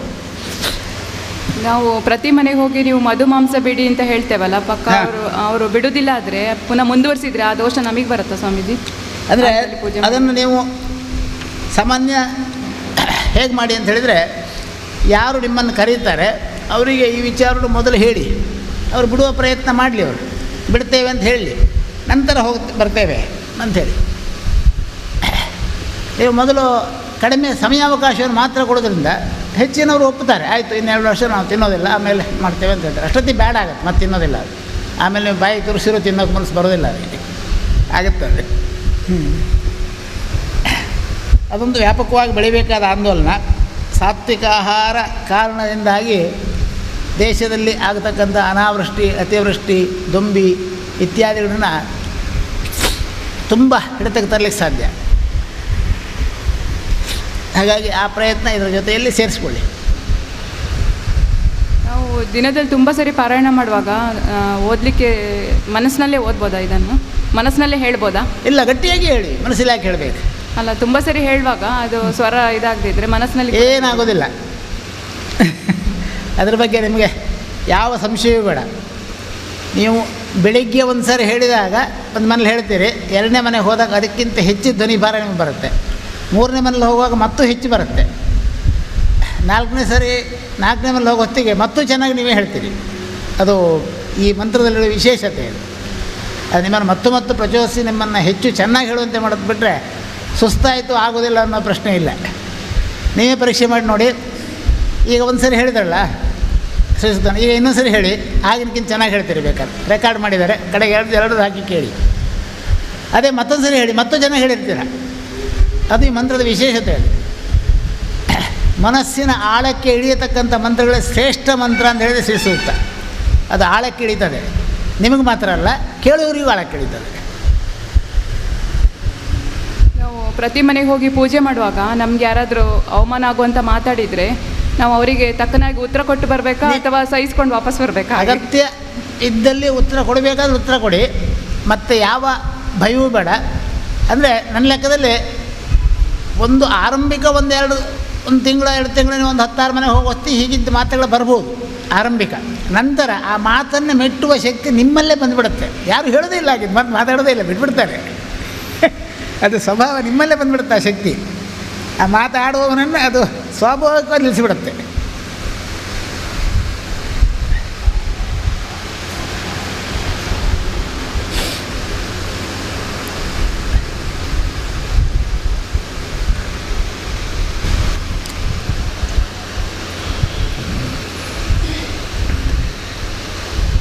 ಯಾರದ್ದು ಪ್ರಶ್ನೆಗಳು ಬರ್ತಾ ಇಲ್ಲ.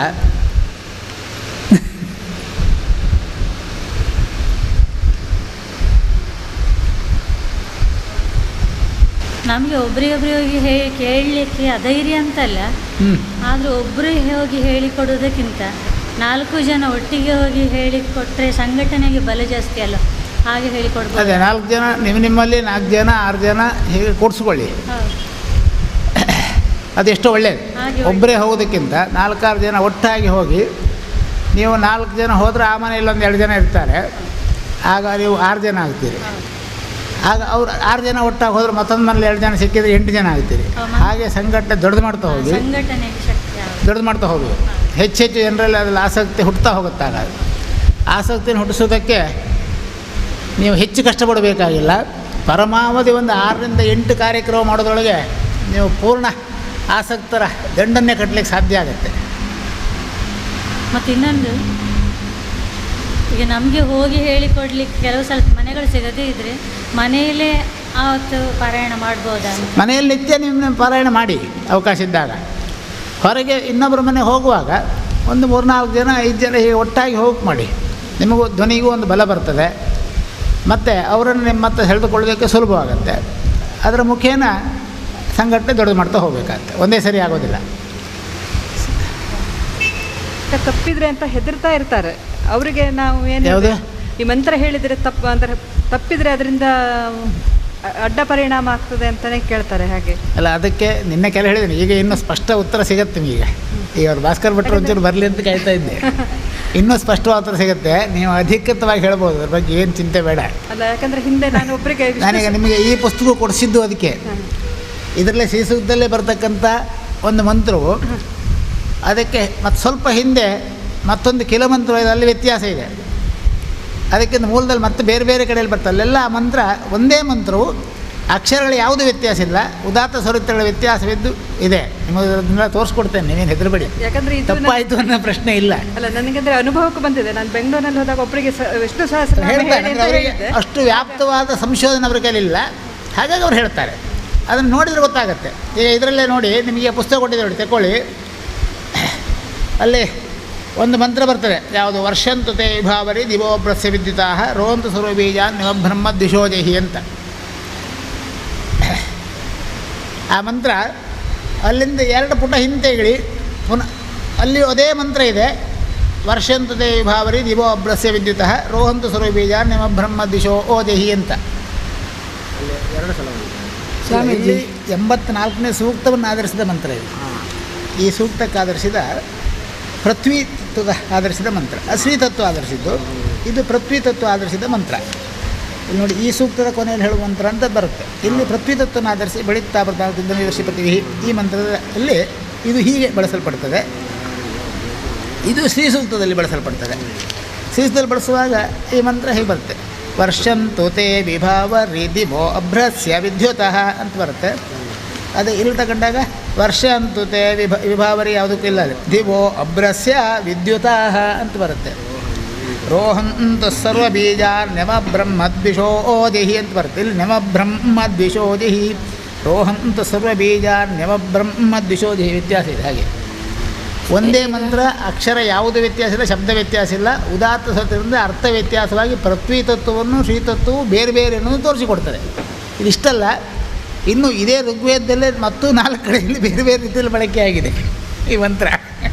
ಈಗ ಮನೆ ಮನೆಗೆ ಹೋಗಿ ಹೇಳುವಾಗ ಹೆಂಗಸರೆಲ್ಲ ಬರಲಿಕ್ಕೆ ಕೇಳುವುದಿಲ್ಲ. ಕೆಲವರು ನಮ್ಮ ಮಂತ್ರ ತಪ್ಪಾಗ್ತದೆ, ನಾವು ಬರುವುದಿಲ್ಲ ಅಂತ ಹೇಳಿದರೆ ನಾವೇನು ಮಾಡಬೇಕು ಅಂತ. ಬರುವುದಿಲ್ಲ ಅಂದರೆ ನಮ್ಮದೀಗ ನನಗೆ ಸ್ಪಷ್ಟ ಬರುವುದಿಲ್ಲ ಹೇಳಲಿಕ್ಕೆ ಮಂತ್ರ ಎಲ್ಲ, ನಾವು ಹೆದರ್ತಾರಲ್ಲ, ಆಗ ನಾವೇನು ಮಾಡಬೇಕು ಅಂತ. ಅವರಿಗೆ ಧೈರ್ಯ ತುಂಬಬೇಕು. ನಾವು ಅಸ್ಪಷ್ಟತೆಯ ಪ್ರಶ್ನೆ ಇಲ್ಲ ಇಲ್ಲಿ ಅನ್ನೋದನ್ನು ಸ್ಪಷ್ಟಪಡಿಸ್ಬೇಕು. ಅದಕ್ಕೆ ಹೇಳಿದ್ದು ನಾನು ಇದನ್ನು ನಿಮಗೆ ನಾನು ವಿವರಿಸ್ತೇನೆ ಹೇಳಿದೆ ಅದಕ್ಕೆ. ಯಾಕೆಂದರೆ ಇಲ್ಲಿ ಕೆಲವರೆಲ್ಲ ತಪ್ಪಾಯಿತು ಹೆದರ್ತಾರೆ ಕೆಲವರು. ಅದೇ ಅವ್ರಿಗೆ ಧೈರ್ಯ ತುಂಬಬೇಕು.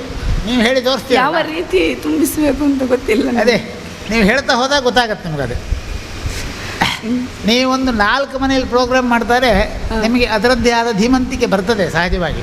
ನೀವು ಅಧಿಕೃತವಾಗಿ ಹೇಳ್ತೀರಿ, ನಿಮಗೆ ಗೊತ್ತಾಗುತ್ತೆ ಇವ್ರ ಶಕ್ತಿ ಎಷ್ಟಿದೆ, ಎಷ್ಟು ಉಪಯುಕ್ತತೆ ಇದೆ ಅಂತ ಗೊತ್ತಾಗುತ್ತೆ ನಿಮಗೆ. ಅಷ್ಟು ವಿವರಣೆ ಹೇಳಲಿಕ್ಕೆ ನಮಗೆ ಗೊತ್ತಿರಬೇಕಲ್ಲ. ಎಲ್ಲ ಬರುತ್ತೆ, ಅದು ಸ್ವಾಭಾವಿಕ ಬರುವಂಥ ಶಕ್ತಿ ಅದು. ಮನೆಯಲ್ಲಿ ನೀವು ಅದನ್ನು ಇನ್ನೂ ಹೆಚ್ಚು ಸಮರ್ಥವಾಗಿ ವಿವರಿಸಿ ಇದು ಎಲ್ಲರಿಗೂ ಸಾಧ್ಯ ಅಂತ ತೋರಿಸ್ಕೊಡುವ ಶಕ್ತಿ ನೀವು ಬರುತ್ತೆ. ಅದು ಕಷ್ಟ ಇಲ್ಲ.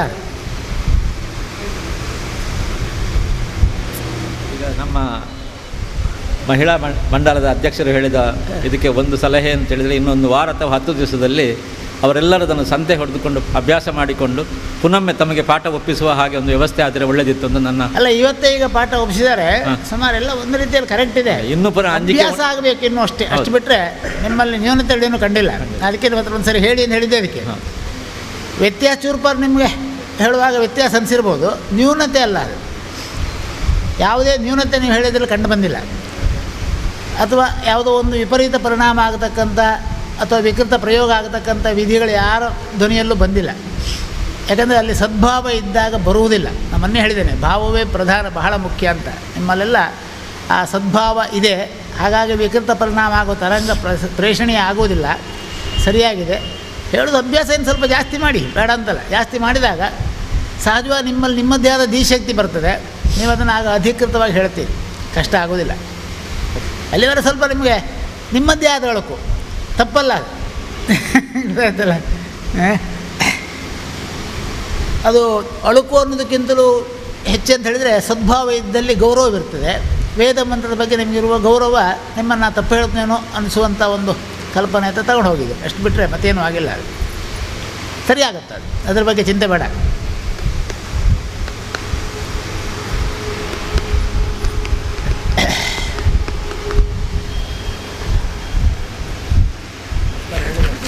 ಬರ್ತೇನೆ ಅಂತ ಹೇಳಿದ್ದಾರೆ, ಇವತ್ತು ಖಂಡಿತ ಇರ್ತೇನೆ ಅಂತ ಹೇಳಿದ್ದಾರೆ.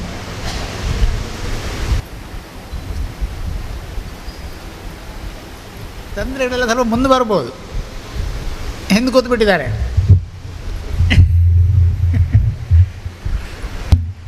ಕಡೆಗೆ ನಿಮಗೆ ತಂತ್ರಿಗಳಿಗೆ ಕಷ್ಟ.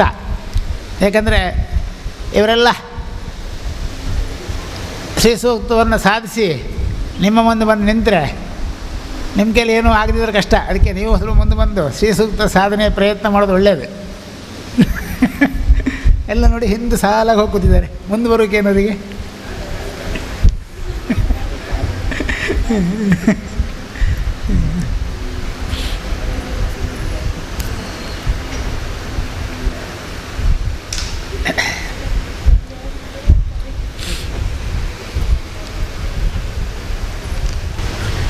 ಹಾಗಂತ ಪ್ರಪಂಚ ಬೆಳೆಯುವುದಕ್ಕೆ ತಡೆ ಆಗಬಾರ್ದು. ಅದು ಅರ್ಥ ಹೇಳುವವನ ಜವಾಬ್ದಾರಿ. ಒಂದು ಪ್ರಪಂಚ ಬೆಳೆಯುವುದಕ್ಕೆ ಒಂದು ಅರ್ಥ ಹೇಳೋದರಿಂದ ಒಬ್ಬನನ್ನು ಪ್ರಪಂಚದ ವಿಮುಖನಾಗುವಂತೆ ಮಾಡಿದರೆ ತಪ್ಪಾಗುತ್ತೆ ಅಂತ ಹೇಳುತ್ತೆ. ನಾನು ಎದುರು ಕೂತ್ಕೊಳ್ಳ. ಇಲ್ಲ, ನೀವು ಇಲ್ಲೇ ಕೂತ್ಕೊಳ್ಬೇಕು. ನನಗೆ ಎದುರು ನಾನು ಹೇಳಿದ್ದಕ್ಕೆಲ್ಲ ಖಂಡಿಸಬೇಕು. ಅಲ್ಲಿ ಕೂತ್ಕೊಳ್ಳೋದಲ್ಲ, ಗೊತ್ತಾಯ್ತಾರೆ. ಅಂದರೆ ಆ ನಿಯಮವನ್ನು ಪ್ರತಿಯೊಬ್ಬ ವ್ಯಾಖ್ಯಾನಕಾರರು ತಮ್ಮ ಮೂಲ ಪೀಠಿಕೆಯಲ್ಲಿ ಹೇಳ್ತಾರೆ. ಯಾಕಂದರೆ ಪ್ರಪಂಚ ಬೆಳೆಸುವುದು ಪ್ರತಿಯೊಬ್ಬನ ಗುರಿ. ಪ್ರಪಂಚ ವಿಮುಖವಾದರೆ ಶ್ರೀ ಸೂಕ್ತ ಬೇಡ, ವೇದು ಬೇಡ, ಯಾರಿಗೂ ಯಾವುದು ಬೇಡ ಬೇಕಾ? ಪ್ರಾಪಂಚಿಕ ಇದ್ದಾಗ ಅವನಿಗೆ ಆಶ್ರಯಕ್ಕೆ ಬೇಕಿದೆ. ಬಳ್ಳಿ ಇಲ್ದಿರ ಮರ ಬೇಡ. ಮತ್ತೆ ಮರ ಯಾಕೆ ಬೇಕು? ಬಳ್ಳಿಗೆ ಆಶ್ರಯಕ್ಕೆ ಮರ ಬೇಕು. ಬಳ್ಳಿ ಇಲ್ದಿರ ಮರ ಯಾಕೆ ಬೇಕು? ಮತ್ತೆ ಮರದ ಅಗತ್ಯ ಇಲ್ಲ. ಹಾಗಾಗಿ ಮರವು ತಾನು ದೊಡ್ಡವ ಅಂತ ತಿಳ್ಕೊಳ್ಳೋದಲ್ಲ, ಬಳ್ಳಿಗೆ ಆಶ್ರಯವಾಗಿ ನಾನಿದ್ದೇನೆ ಅಂತ ತಿಳ್ಕೊಳ್ಳೋದೇ ಮರದ ದೊಡ್ಡಸ್ತಿಗೆ. ಅರ್ಥ ಆಯ್ತಾ? ಆ ಮರದ ದೊಡ್ಡಸ್ತಿಗೆ ಏನು? ನಾನು ಬಳ್ಳಿಗೆ ಆಶ್ರಯವಾಗ್ತೇನೆ ಅನ್ನುವ ದೊಡ್ಡಸ್ತಿಗೆ ಹೇಳಬೇಕೇನ. ನನ್ನಿಂದಾಗಿ ಬಳ್ಳಿ ಬದುಕು ಅಂತ ಅರ್ಥ ಅಲ್ಲ, ಆ ಮರದಿಂದಾಗಿ ಬಳ್ಳಿ ಬದುಕಿದ್ದಲ್ಲ. ಆದರೆ ಬಳ್ಳಿಗೆ ಆಶ್ರಯ ಕೊಡುವಂಥ ಶಕ್ತಿ ನನಗೆ ಭಗವಂತ ಕೊಟ್ಟಿದ್ದಾನೆ ಅನ್ನುವ ಭಾವವನ್ನು ಅದನ್ನು ಬಿಂಬಿಸಬೇಕು ಅಂತ ಹೇಳುತ್ತೆ. ಅದು ಈ ವೇದ ಅಥವಾ ಅಂಥ ಆರ್ಷ ಗ್ರಂಥಗಳ ಭಾಷೆಗಳಲ್ಲಿ ಅದನ್ನು ಬಹಳ ಪ್ರಧಾನವಾಗಿ ತಗೊಳ್ತಾರೆ, ಮುಖ್ಯವಾಗಿ ಗಮನಿಸಬೇಕಾದ ಅಂಶ ಅಂತ. ಪ್ರಪಂಚ ನಿರಂತರವಾಗಿದ್ದಷ್ಟು ಕಾಲಕ್ಕೂ ವೇದ ಬೇಕು ನಮಗೆ. ಪ್ರಪಂಚವಿಲ್ಲದಿರೋ ವೇದ ಯಾರಿಗೆ ಬೇಕು? ಬೇಕಾ ಯಾರಿಗಾರೆ? ವೇದ ಬೇಡ. ಪ್ರಪಂಚ ಪ್ರಾಪಂಚಿಕ ಇದ್ದಾಗ ಮಾತ್ರ ವೇದ ಬೇಕು. ನಮ್ಮಿಂದ ಮುಂದೆ ಹೋದಂಥ ಸನ್ಯಾಸಿಗಳು, ಗೃಹಸ್ಥಾಶ್ರಮ ಬಿಟ್ಟು ಸನ್ಯಾಸಕ್ಕೆ ಹೋದವರಿಗೆ ವೇದ ಬೇಡ. ಅವರಿಗೆ ಓಂ ಪ್ರಣವಕ ಸಾಕು. ಅವರು ಪ್ರಣವೋಪಾಸನೆ ಮಾತ್ರ ಮಾಡೋದು, ಅವ್ರು ವೇದ ಹೇಳೋದೇ ಇಲ್ಲ. ಬೇಕಾ ಅವ್ರಿಗೆ ವೇದ? ವೇದ ಯಾರಿಗೆ ಬೇಕು? ನಮಗೆ ಗೃಹಸ್ಥರಿಗೆ ವೇದ ಬೇಕು. ಅಂದರೆ ಅದರ ಅರ್ಥ ಏನು? ಪ್ರಾಪಂಚಿಕಕ್ಕೆ ವೇದ ಅನಿವಾರ್ಯ ಅನ್ನೋದು ಅರ್ಥ ಅಲ್ಲ. ಹಾಗಾಗಿ ನಾವು ಪ್ರಾಪಂಚಿಕಕ್ಕೆ ವಿರುದ್ಧವಾದ ಅಥವಾ ಅದರಿಂದ ನಿರಸನವಾಗುವಂಥ ರೀತಿಯಲ್ಲಿ ವೇದಕ್ಕೆ ಅರ್ಥವನ್ನು ಕಲ್ಪಿಸಬಾರದು ಅಂತ ಸ್ಪಷ್ಟ ವೇದಾರ್ಥಕ್ಕೆ ಬರೆಯುವಾಗ ಹೇಳಿದ್ದಾರೆ. ಪ್ರಪಂಚಿಕಕ್ಕೆ ವಿರೋಧವಾಗಿ ಅಲ್ಲ. ಆದರೆ ಆಧ್ಯಾತ್ಮಿಕ ಚಿಂತನೆಯು ಅದರಲ್ಲಿ ಇರಬೇಕು. ಚಿಂತನೆ ಬಿಟ್ಟು ಹೊರಗೆ ಹೋಗಬಾರ್ದು. ಸಾಹಿತ್ಯಿಕವಾದ ಅರ್ಥಕ್ಕೆ ವಿರುದ್ಧ ಹೇಳಬಾರದು, ಪೂರಕವಾಗಿ ಇರಬೇಕು. ಇದು 3 ನಿಯಮಗಳನ್ನು ಸೇರಿಸಿ ಭಾಷೆಗಳನ್ನು ಹೇಳ್ತಾರೆ. ಸಾಹಿತ್ಯಿಕ ಅರ್ಥಗಳಿಗೆ ವಿರೋಧ ಅಲ್ಲ, ಪ್ರತಿಯೊಂದು ಶಬ್ದಕ್ಕೂ ಸಾಹಿತ್ಯಿಕವಾಗಿ ಒಂದು ಅರ್ಥ ಇರುತ್ತೆ. ಅದರಲ್ಲಿ ಆ ಸಾಹಿತ್ಯಿಕ ಅರ್ಥ ಹೇಳಿದ್ದು ಇದೆ ಅಂತ ಹೇಳೋದು ಅಲ್ಲ, ಅದಕ್ಕೆ ಪೂರಕವಾಗಿದ್ದಂಥ ರೀತಿಯಲ್ಲಿ ಅರ್ಥ ವಿವರಿಸಬೇಕು ಅಂತ ಹೇಳ್ತಾರೆ. ಆ ನೆಲೆಯಲ್ಲಿ ಈ ಸ್ವಲ್ಪ ಮಟ್ಟಿಗೆ ವಿಸ್ತಾರವಾಗಿ ಶ್ರೀ ಸೂಕ್ತಕ್ಕೆ ಪೂರ್ಣ ಅರ್ಥ ಹೇಳೋದಾದರೆ ಕಡಿಮೆ ಅಂದರೆ 3 ದಿನ ಬೇಕು. ಕಡಿಮೆ ಅಂದರೆ 3 ದಿನ ಶ್ರೀ ಸೂಕ್ತಕ್ಕೆ ಅರ್ಥ ಭಾಗ ಇದೆ. ಅದರ ಶಕ್ತಿ, ಸಾಧ್ಯತೆಗಳು, ಅದರ ಪ್ರಯೋಗ, ಅದರ ತರಂಗಗಳು, ಕೀಲಕಗಳು, ನ್ಯಾಸಗಳು ಇವೆಲ್ಲ ಹೇಳ್ತಾ ಹೋದರೆ ಅದು ತಿಂಗಳುಗಟ್ಟಲೆ ಹೇಳಿದರೂ ಮುಗಿಲಿಕ್ಕಿಲ್ಲ. ಅಷ್ಟು ವಿಶಿಷ್ಟವಾದ ಮಂತ್ರಪುಂಜಗಳದು. ಸ್ಥೂಲವಾಗಿ ತಿಳ್ಕೊಂಡ್ರೆ ಸಾಕು, ಸಂಪೂರ್ಣ ತಿಳಿಬೇಕಾದ ಅಗತ್ಯವಿಲ್ಲ. ಅಂದರೆ ಯಾವುದೇ ಒಂದನ್ನು ನಾವು ತಿಳ್ಕೊಳ್ಬೇಕಾದ್ದು ಅಷ್ಟೇ ಅಂತ ಕೂಡ ಪ್ರಾಪಂಚಿಕದ ನಿಯಮ. ಅದಕ್ಕಿಂತ ಹೆಚ್ಚು ಅದನ್ನು ತಿಳ್ಕೊಳ್ಬಾರ್ದು. ನಮಗೆ ಒಂದು ಗೃಹಸ್ಥರಿಗೆ ಒಂದು ನಿಯಮವೇ ಹಾಕಿದ್ದಾರೆ, ನದಿ ಮೂಲ, ಸ್ತ್ರೀ ಮೂಲ, ಋಷಿ ಮೂಲ, ಇವನ್ನೆಲ್ಲ ಮೂಲ ಹುಡುಕಿ ಹೋಗ್ಬೇಡ. ಅವರು ಋಷಿಗಳು ಗೌರವಿಸು, ಮೂಲ ಹುಡುಕಿ ಹೇಳಿಲ್ಲ. ಯಾಕೆ ಹೇಳಿ?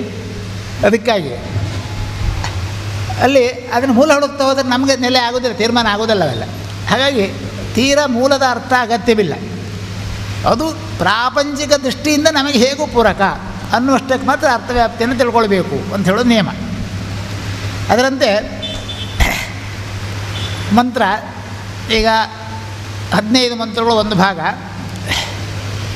ಆಮೇಲೆ ಒಂದಿಷ್ಟು ಸ್ತೋತ್ರ ಭಾಗ ಹೋದದು, ಮಂತ್ರವೂ ಹೌದು, ಪ್ರಯೋಗ ಭಾಗ ಅದು, ಅದಷ್ಟು ಭಾಗಗಳು, ಅದು ಒಂದು ಇಷ್ಟು ಮಂತ್ರಗಳು. ಅವನ್ನು ಒಂದಕ್ಕೊಂದು ಪೂರಕ ಅದು, ಯಾವುದಕ್ಕೂ ಅದು ಪ್ರತ್ಯೇಕವಾಗುವುದಿಲ್ಲ. ಈ 15 ಮಂತ್ರದ ಅಂಗವೇ ಆಗಿ ಅದು ಕೂಡ ಇದೆ. ಅದನ್ನು ಆಧರಿಸಿ ಅರ್ಥವ್ಯಾಪ್ತಿ ಇರ್ತದೆ.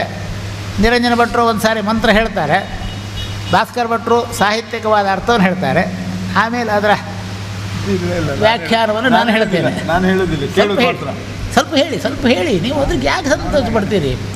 ಇಲ್ಲಿ ಯಾರೂ ಪಂಡಿತರಿಲ್ಲ, ನೀವು ಚಿಂತೆ ಮಾಡಿಬಿಡಿ. ನಿಮ್ಮನ್ನು ಯಾರೂ ಖಂಡಿಸುವುದಿಲ್ಲ. ಚಿಂತನೆ ಮಾಡುವುದರಲ್ಲಿ ಆ ಸಮಸ್ಯೆ ಇಲ್ಲ. ಇಲ್ಲಿ ಯಾರಿಗೂ ಒಬ್ಬರಿಗೊಬ್ಬರು ಭಾಸ್ಕರ್ ಭಟ್ರನ್ನು ಸೋಲಿಸಿ ನಾ ಗೆದ್ದೆ ಅಂತ ಹೇಳಬೇಕಂತ ಪ್ರವೃತ್ತಿ ಯಾರಿಗೂ ಇಲ್ಲ. ನಾನು ಹೇಳಿದ್ನಲ್ಲ, ಮರವು ಚಿಂತನೆ ಮಾಡಬೇಕು ಬಳ್ಳಿಯ ಹಿತಕ್ಕಾಗಿ ನಾನು ಹುಟ್ಟಿದ್ದೇನೆ ಅನ್ನುವ ಚಿಂತನೆ ಮರವಿರಬೇಕೇನ. ಮರ ನಾನು ಗಟ್ಟಿ ಅಂತೇಳಿ ಹೋದರೆ ಪ್ರಾಪಂಚಿಕ ಬೆಳೆಯುವುದಿಲ್ಲ, ಅದು ಸತ್ಯ. ಮರವು ಚಿಂತನೆ ಮಾಡಬೇಕು, ಅದು ಬಳ್ಳಿಗೆ ಆಶ್ರಯ ಆಗುವಂಥ ಯೋಗವನ್ನು ನನಗೆ ಕೊಟ್ಟಿದ್ದಾನೆ ಭಗವಂತ ಅಂತ ಮರ ಇದ್ದರೆ ಪ್ರಾಪಂಚಿಕ ಬೆಳೀತದೆ, ಅದು ಸತ್ಯ. ಅದು ಹೇಳಿ ಬನ್ನಿ. ಹಾಗೆ ಮಧ್ಯದಲ್ಲಿ ಸ್ವಲ್ಪ ನಿರಂಜನ ಭಟ್ರು ಕೆಲವೊಂದಿಷ್ಟು ಅರ್ಥ ಹೇಳ್ತಾರೆ, ನಾನು ಒಂದು ಸ್ವಲ್ಪ ಹೇಳ್ತೇನೆ ಅಷ್ಟೇ. ನನಗೂ ಹೆಚ್ಚಿಗೆ ಹೇಳೋಕ್ಕೆ ಸಿಗ್ತಿಲ್ಲ, ನನಗೂ ಅಷ್ಟೇ ಹೇಳೋಕ್ಕೆ ಬರೋದು.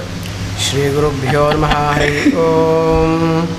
ಹಿರಣ್ಯವರ್ಣಾಂ ಹರಿಣೀಂ ಸುವರ್ಣರಜತಸ್ರಜಾಂ ಚಂದ್ರಾಂ ಹಿರಣ್ಮಯೀಂ ಲಕ್ಷ್ಮೀಂ ಜಾತವೇದೋ ಮಹಾವಹ.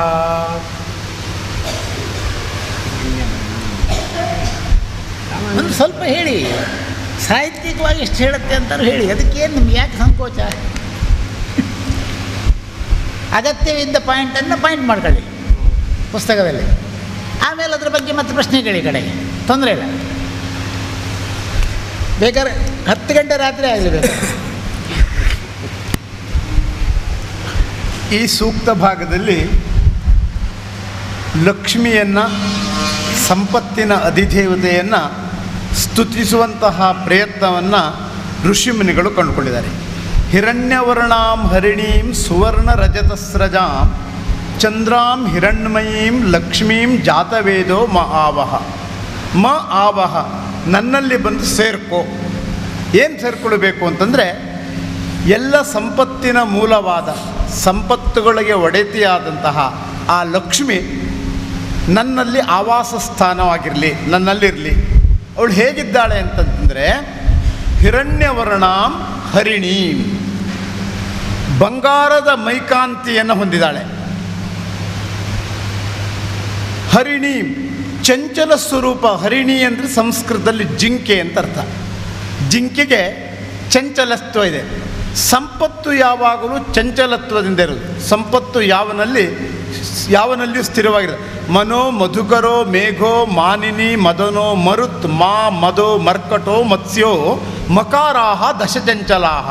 ಈ 10 ಚಂಚಲ ಒಂದು, ಅದರ ಲಕ್ಷ್ಮಿಯೂ ಚಂಚಲ.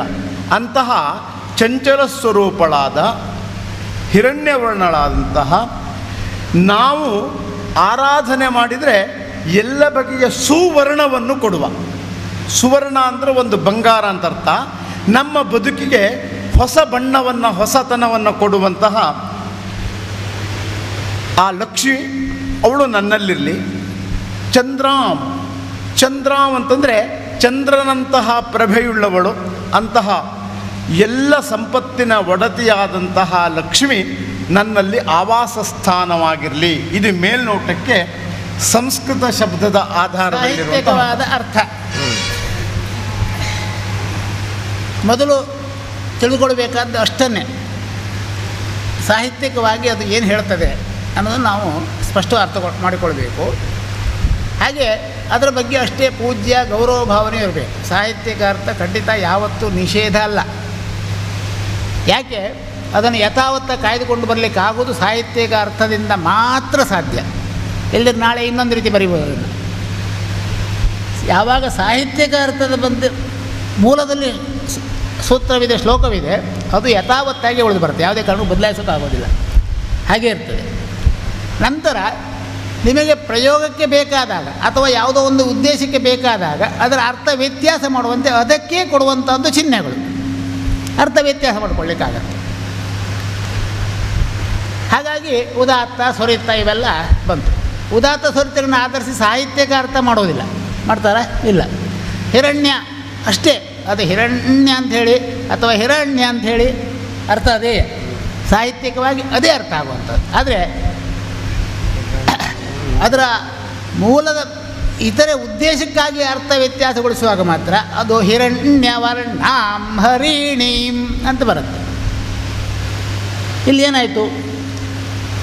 ಮೂಲಾರ್ಥಕ್ಕೆ ಭಿನ್ನವಲ್ಲದ ರೀತಿಯಲ್ಲಿ ಸ್ಪಷ್ಟವಾಗಿ ಅರ್ಥ ಮಾತ್ರ ವ್ಯತ್ಯಾಸ ಮಾಡಿಕೊಟ್ಟು ಬಿಟ್ಟಿದೆ. ಅರ್ಥ ಮಾತ್ರ ವ್ಯತ್ಯಾಸ.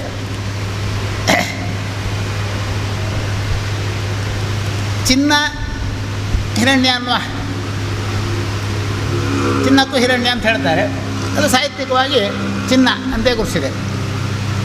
ಆದರೆ ಅಲ್ಲಿ ನೀವು ರಾವನ್ನು ಅಗತ್ಯಕ್ಕಿಂತ ಹೆಚ್ಚು ಉಚ್ಚಾರ ಅವಧಿಯನ್ನು ಮೀರಿ ಉಚ್ಚಾರ ಮಾಡಬೇಕಾಗುತ್ತೆ. ಹಿರಣ್ಯವರ್ಣಾಂ ಅಂತ. ಅದೇ ಶಬ್ದವು, ಚಿನ್ನದ ಬಣ್ಣ ಅನ್ನುವ ಶಬ್ದವು ವ್ಯತ್ಯಾಸವಾಗಿ ಏನಾಗುತ್ತೆ? ಹಿರಣ್ಯ ಅನ್ನೋ ಶಬ್ದ ರಾವನ್ನು ಹೆಚ್ಚು, ಅಂದರೆ ಪ್ರಾಪಂಚಿಕದಲ್ಲಿ ರಜಸ್ಸು, ಅಂದರೆ ರಜೋಗುಣ ಪ್ರಧಾನವಾದಂಥ ಪ್ರಾಪಂಚಿಕವು ಏನಿದೆ ಅದು ಕೂಡ ರಾ ಅಂದರೆ ರಜಸ್ಸು ಅಥವಾ ಅಗ್ನಿಸ್ವರೂಪ, ಅದು ಪ್ರಾಪಂಚಿಕದ ರಜಸ್ಸು. ಪ್ರಾಪಂಚಿಕದ ರಜಸ್ಸಿನ ಇದಕ್ಕೆ ಬಣ್ಣ ಕೊಡುವುದು, ಬಣ್ಣ ಕೊಡೋದು ರೂಪ ಕೊಡೋದು ಅಂತ ಅರ್ಥ. ಪ್ರಾಪಂಚಿಕ ರಜಸ್ಸಿಗೆ ರೂಪ ಕೊಡುವುದು ಹೇಗೆ? ಹೇಗೆ ಕೊಡಬೇಕು? ಪ್ರಾಪಂಚಿಕ ರಜಸ್ ಅಂದರೆ ಪ್ರಪಂಚ ಬೆಳೆಯುವಂಥದ್ದು ಅರ್ಥ.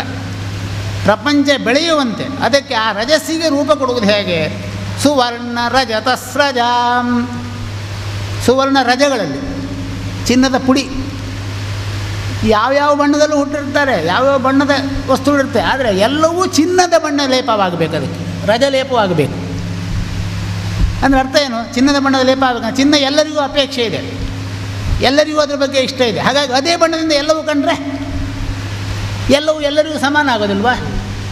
ಹಾಗಾಗಿ ಸುವರ್ಣ ರಜತಸ್ರಜಾಂ ಅಂದರೆ ಚಿನ್ನದ ಲೇಪನ ಮಾಡ್ತು. ಎಲ್ಲ ಸುಖ ಕಷ್ಟ ಎಲ್ಲವಕ್ಕೂ ಚಿನ್ನದ ಲೇಪನ ಮಾಡಿದರೆ ಕಷ್ಟ ಸುಖ ಬೇರೆ ಇದೆಯಾ ನಮಗೆ?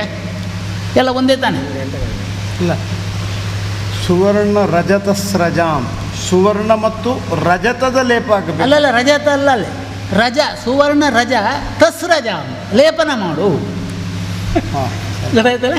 ಚಿನ್ನದ ಬಣ್ಣವೇ ಎಲ್ಲವಕ್ಕೂ ಕೊಟ್ಟರೆ ಭೇದ ಕಾಣ್ತದೆ ನಮಗೆ. ಕಷ್ಟ ಸುಖಗಳ ಭೇದ ಇಲ್ಲ, ಈರ್ಷಾಸೂಯೆಗಳಿಲ್ಲ, ದೇಶ ಕ್ರೋಧಗಳಿಲ್ಲ, ಎಲ್ಲ ಒಂದೇ ಆಗುತ್ತೆ. ಹಾಗಾಗಿ ಎಲ್ಲವನ್ನೂ ಸಮಾನವಾಗಿ ಪ್ರಾಪಂಚಿಕವಾಗಿ ಅಣಿಗೊಳಿಸಿಕೊಳ್ಳು. ಪ್ರಾಪಂಚಿಕ ಎಲ್ಲವನ್ನೂ ಸಮಾನವಾಗಿ ಅಣಿಗೊಳಿಸಿಕೊಳ್ಳುವುದು ಹೇಗೆ? ಸುವರ್ಣ ರಜತಸ್ರಜಾಂ, ಚಿನ್ನದ ಲೇಪನವನ್ನು ಮಾಡಿಕೊ ಎಲ್ಲವಕ್ಕೂ. ಅಂದರೆ ಚಿನ್ನದ ಲೇಪನ, ಚಿನ್ನ ಅಂತ ಅರ್ಥ ಅಲ್ಲ, ಎಲ್ಲವನ್ನು ಸಮಾನ ದೃಷ್ಟಿಯಿಂದ ಕಾಣುವ ನಿನ್ನ ಲೇಪನವನ್ನು ಸರಿಪಡಿಸಿಕೊ ಅನ್ನೋದು ಅದರ ಅರ್ಥವಾಗಿರುತ್ತೆ. ಅದಕ್ಕೆ ಯಾವುದು ಬೇಕು? ನೀನು ಸಿದ್ಧವಾಗಬೇಕು ಹೇಗೆ? ಚಂದ್ರನಾಗಬೇಕು. ಚಂದ್ರನ ಸ್ವಂತ ಆಸ್ತಿ ಇಲ್ಲ, ಆದರೆ ಚಂದ್ರ ಸತತವಾಗಿ ತ್ಯಾಗಿ. ಭೂಮಿಯ ಎಲ್ಲ ಜೀವಿಗಳಿಗೂ ಚಂದ್ರನೇ ರಸಾಧಿಪ, ಎಲ್ಲವನ್ನೂ ಕೊಡ್ತಾನೆ ಭೂಮಿಗೆ, ತನ್ನದ್ದೆಲ್ಲವನ್ನೂ ತ್ಯಾಗ ಮಾಡ್ತಾನೆ. ತನ್ನ 15 ಕಲೆಗಳನ್ನು ತ್ಯಾಗ ಮಾಡುತ್ತಲೇ ಈ ಪ್ರಪಂಚವನ್ನು ಬೆಳೆಸ್ತಾ ಇದ್ದಾಗಿ ಅವ ರಸ ಅಧಿಪತಿ ಚಂದ್ರ. ಅದೇ ಮನಸ್ಸಿನ 15 ಪ್ರವೃತ್ತಿಗಳಿಂದ ನಾವು ಚಂದ್ರನೇ ಆಗಬಹುದು. ಮನಸ್ಸನ್ನು, ಚಂದ್ರ ಅಂದರೆ ಮನಸ್ಸಂತ ಕೂಡ ವ್ಯಾಖ್ಯಾನ ಇದೆ. ಹಾಗೆ ಮನಪೂರ್ವಕವಾಗಿ ನಾವು ಸ್ವೀಕರಿಸಿದರೆ ಯಾವುದು ಕೆಡುಕು ನಮಗಿಲ್ಲ. ನಾವು ಸ್ವೀಕರಿಸದೇ ಇದ್ದಾಗ ಅದು ಕೆಡುಕು. ಎಲ್ಲರೂ ಕೆಡುಕಂತಿದೆಯಾ? ಇಲ್ಲ. ಯಾವ ಕೆಡುಕನ್ನು ನಾವು ಗಮನಿಸಿದೆ ಎಲ್ಲದರಲ್ಲೂ ಇರ್ತಕ್ಕಂಥ ಒಳ್ಳೆಯ ಅಂಶವನ್ನು ಚಿಂತಿಸು. ಅದಕ್ಕೆ ಚಂದ್ರಾಂ ಹಿರಣ್ಮಯೀಂ ಅಂದರೆ ಎಲ್ಲವೂ ಒಳ್ಳೆಯದಾಗಿದೆ. ಹಿರಣ್ಮಯ ಅಂದರೆ ಒಳ್ಳೆಯದಾಗಿದೆ, ಎಲ್ಲವೂ ಒಳ್ಳೆಯದರಲ್ಲೇ ಆವೇಶವಾಗಿದೆ, ಅದು ಒಳ್ಳೆಯದರಲ್ಲೇ ಒಗ್ಗೂಡಿಸಿದೆ ಎನ್ನುವ ರೀತಿಯಲ್ಲಿರ್ತಕ್ಕಂತಹ ಪ್ರವೃತ್ತಿಯ ಶ್ರೀಮಂತಿಕೆ. ಲಕ್ಷ್ಮೀ ಅಂದರೆ ಶ್ರೀಮಂತಿಕೆ ಅಂತ ಅರ್ಥ, ಬಡತನ ಅಲ್ಲ. ಶ್ರೀಮಂತಿಕೆ ಎನ್ನುವ ಕೇವಲ ಅರ್ಥದಲ್ಲಿ ಮಾತ್ರ ಅದು ಬರ್ತದೆ. ಶ್ರೀಮಂತಿಕೆ ಜಾತ ವೇದೋ ಮಹಾವಹ, ಅದಕ್ಕಾಗಿ ಹುಟ್ಟುತ್ತಾ ಇದೆ. ಆ ಪ್ರವೃತ್ತಿಯನ್ನು ಹುಟ್ಟಿಸಿಕೊಳ್ಳು, ಅಥವಾ ಆ ಪ್ರವೃತ್ತಿಯು ನನ್ನಲ್ಲಿ ಆವೇಶವಾಗಲಿ. ಹುಟ್ಟಿಸಿಕೊಳ್ಳು ಅಥವಾ ಆವೇಶಪಡಿಸಿಕೊಳ್ಳು ಅಂತ ಅರ್ಥ. ಈ ಅರ್ಥದಲ್ಲಿ ಸಾಹಿತ್ಯಕ್ಕೆ ವಿರುದ್ಧವಾಗದ ರೀತಿಯಲ್ಲಿ ಇದು ನಿಮ್ಮನ್ನು ಯಾವ ಸಿದ್ಧ ಮಾಡುತ್ತೆ ಅಂತ ಹೇಳಿದ್ರೆ, ಒಬ್ಬ ಯೋಗಿಗೆ ಇರತಕ್ಕಂಥ ಶಕ್ತಿಯನ್ನು ನಿಮಗೆ ಕೊಡ್ತದೆ. ಅದು ಒಬ್ಬ ಯೋಗಿಯಲ್ಲಿರಬೇಕಾದ ಶಕ್ತಿ ನಿಮ್ಮಲ್ಲಿ ಆವೇಶ ಆಗಬೇಕು. ಏನು? ಪ್ರಪಂಚದ ಎಲ್ಲವನ್ನು ಸಮಾನವಾಗಿ ಕಾಣುವುದು. ತಾಯಂದಿರು ಕಾಣ್ತಾರೆ, ಅದು ಗೊತ್ತು ನನಗೆ. ಯಾವ ತಾಯಂದಿರು ತನ್ನ ಮುಂದಿರತಕ್ಕಂಥ ಎಲ್ಲವೂ ತನ್ನ ಮಕ್ಕಳು ಅನ್ನೋ ಭಾವ ಬಂತಂತ ಅದಕ್ಕೆ ಭೇದ ಗೊತ್ತಾಗೋದೇ ಇಲ್ಲ ತಾಯಿಗೆ. ಆ ಪ್ರವೃತ್ತಿ ಎಲ್ಲಿ ಹುಟ್ಟುತ್ತಾ ಅಂದರೆ ನಿಮ್ಮಲ್ಲಿ. ನೀವು ಅದನ್ನು ಅಭಿವೃದ್ಧಿಪಡಿಸಿಕೊಳ್ಳಿ, ಎಲ್ಲರಲ್ಲೂ ಸಮಾನವಾದ ಪ್ರವೃತ್ತಿಯನ್ನು ಹೊಂದಿಸಿಕೊಳ್ಳಿ ಅನ್ನೋದು ಈ ಮಂತ್ರದ ಉದ್ದೇಶ. ಅದು ಮೂಲ ಪೀಠಿಗೆ. ಹಾಗೆ ನೀವು ಹೊಂದಿಸಿಕೊಂಡದ್ದರಿಂದ, ಹಾಗೆ ಹೊಂದಿಸಿಕೊಳ್ಳುವುದರಿಂದ ನಿಮಗೇನಾಗ್ತದೆ, ಯಾವ ರೀತಿಯ ಶಕ್ತಿ ಬರ್ತದೆ ಎನ್ನುವುದನ್ನು ನಂತರ 4ನೆಯ ಮಂತ್ರ ಅಂದರೆ ಅದಕ್ಕೆ ನಾನು ಪರಿಶುದ್ಧ ಸ್ತೋತ್ರ ಭಾಗದಲ್ಲೂ ಅದಕ್ಕೆ ಒಂದಕ್ಕೊಂದು ಹೊಂದಾಣಿಕೆ ಇದೆ ಅಂತ ಹೇಳೋದು. ಪುತ್ರ ಪೌತ್ರಂ ಧನಂಧಾನ್ಯಂ ಹಸ್ತ್ಯಶ್ವ ಆದಿ ಗವೇ ರಥಂ ಪ್ರಜಾನಾಂ ಭವಸಿ ಮಾತಾ ಆಯುಷ್ಮಂತಂ ಕರೋತು ಮಾಂ.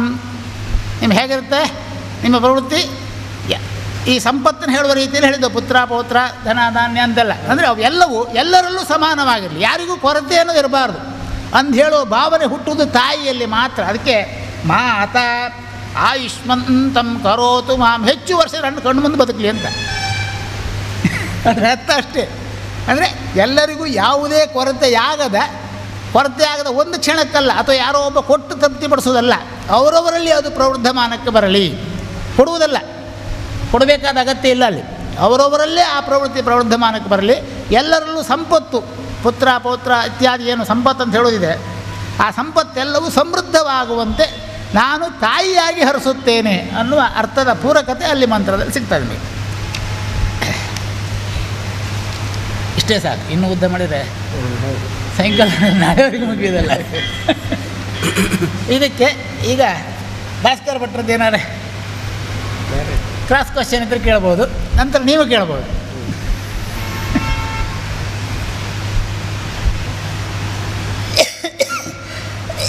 ಭಾಸ್ಕರ್ ಭಟ್ರು ಕೇಳಬೇಕು ಕ್ರಾಸ್ ಕ್ವಶನ್. ನನಗೆ ಕೇಳಲಿಕ್ಕೇನಿಲ್ಲ ಇದು. ಏನಿಲ್ವಾ? ನಿಮ್ಮದೇನೋ ಸಭೆಯಲ್ಲಿ ಕೇಳೋದಿದೆಯಾ?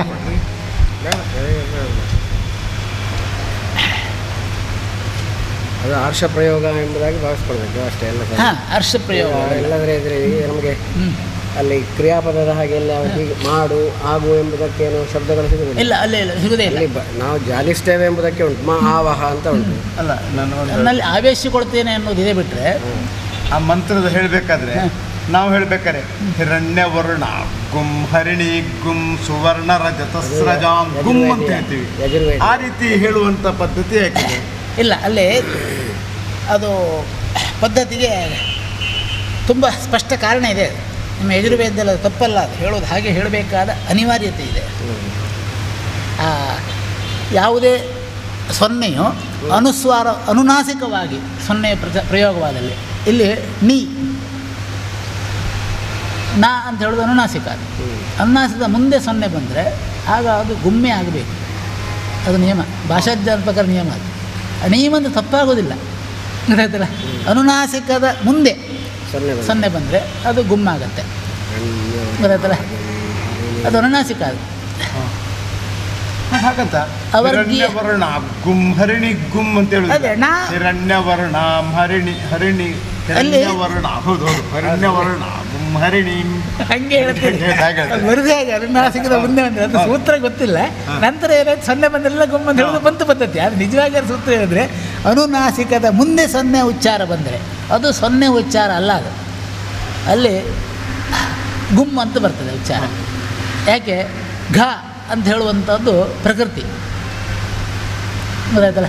ಆ ಘಾವನ್ನು ಅನುನಾಸಿಕವಾಗಿ ಪ್ರಕೃತಿಯು ಅನುನಾಸಿಕವಾಗುತ್ತದೆ ಅನ್ನೋದೇ ಅರ್ಥ ಅಲ್ಲಿ, ಪ್ರಕೃತಿಯ ಭಾವನೆ. ನಾವಿಲ್ಲಿ ಬೇರೆ ವೇದಗಳಲ್ಲಿ ನಾವು ಸೊನ್ನೆ ಬಂದಾಗ ಸೊನ್ನೆ ಉಚ್ಚಾರ ಮಾಡ್ತೇವೆ. ಸೊನ್ನೆ ಸ್ವರ, ನಾವು ಸ್ವರವನ್ನು ಹೇಳ್ತೇವೆ, ನೀವು ಅನುನಾಸಿಕವನ್ನು ಸ್ಪಷ್ಟಪಡಿಸ್ತೀರಿ. ಅಷ್ಟೇ ವ್ಯತ್ಯಾಸ, ಮತ್ತೇನೂ ಇಲ್ಲ ಇಲ್ಲಿ. ತಪ್ಪಲ್ಲ, ಎರಡೂ ವಿಧಾನ ಒಂದೇ, ತಪ್ಪಲ್ಲ. ಅಂದರೆ ಆ ರೀತಿಯ ಪಾಠಾಂತರ ವೇದಗಳು ನಮ್ಮ ದೇಶದಲ್ಲಿ ತುಂಬ ಇದೆ. ಖಂಡಿತ ಯಾವುದೂ ತಪ್ಪಲ್ಲ, ಗೊತ್ತಾಯ್ತಲ್ಲ. ಆದರೆ ಇಲ್ಲಿ ಹೇಳಿದ ತಕ್ಷಣ ತಪ್ಪು ಹೇಳ್ತೀರಿ ಅಂತಾರೆ. ಅದೇ ಪಾಠಾಂತರ ವೇದ ಅದೆರಡೂ ಸತ್ಯವೇ, ಎರಡೂ ಸ್ಪಷ್ಟವೇ, ಮತ್ತು ಅಸ್ಪಷ್ಟವೂ ಅಲ್ಲ, ಸಮಾನಾರ್ಥಕವನ್ನೇ ಕೊಡುತ್ತೆ, ತಪ್ಪು ಕೊಡೋದಿಲ್ಲ. ಅದು ನೀವು ಯಜುರ್ವೇದದಲ್ಲಿ ಹೇಗಂತ ಹೇಳಿದ್ರೆ ಮೂಲಾಕ್ಷರಗಳಿಗೆ ಪ್ರಧಾನತೆ, ಯಜುರ್ವೇದ ನಿಯಮ ಅದು. ಅದೇ ಇತರೆ ವೇದಗಳಲ್ಲಿ ಮೂಲಾಕ್ಷರ ಇಲ್ಲ, ಯಾವುದು ಕೊನೆ ಅದಕ್ಕೆ ಪ್ರಧಾನತೆ ಇದೆ. ಹಾಗಾಗಿ ಹಿರಣ್ಯವರ ನಾಮ್ ಹರಿಣೀಂ ನಾಮ್ ಅಂತ ಹೇಳಿತೇವಲ್ಲ, ಮಕಾರವನ್ನೇ ಸ್ಪಷ್ಟ ಉಚ್ಚಾರ, ಅಂಕಾರ ಸ್ವರದ ಅಂಕಾರವನ್ನು ಹೇಳ್ತೇವೆ. ನೀವು ಅದನ್ನು ಬಿಟ್ಟು ಗುಮ್, ಅಲ್ಲಿ ಮಕಾರ ಅನುನಾಸಿಕವಾಗಿ ಅರ್ಧಾಕ್ಷರ ಉಚ್ಚಾರ, ಮಾ ಇರೋದಿಲ್ಲ ಪೂರ್ಣ. ಹಾಗೆ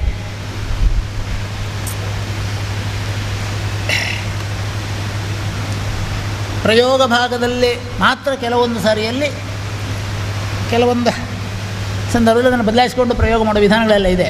ಹೀಗೆ ಪ್ರಯೋಗ ಮಾಡಬೇಕು ಅಂತೆಲ್ಲ ಇದೆ. ಅಷ್ಟು ಬಿಟ್ಟರೆ ಬೇರೆ ಎಲ್ಲ ಸಂದರ್ಭದಲ್ಲೂ ಸ್ಪಷ್ಟ ಉಚ್ಚಾರ, ಸಮರ್ಥ ಉಚ್ಚಾರ ಅಂದರೆ ಯಜುರ್ವೇದದ್ದೇ, ತಪ್ಪೇನಿಲ್ಲ, ಸರಿ ಇದೆ, ಅದೇನು ಆಕ್ಷೇಪ ಅಲ್ಲ.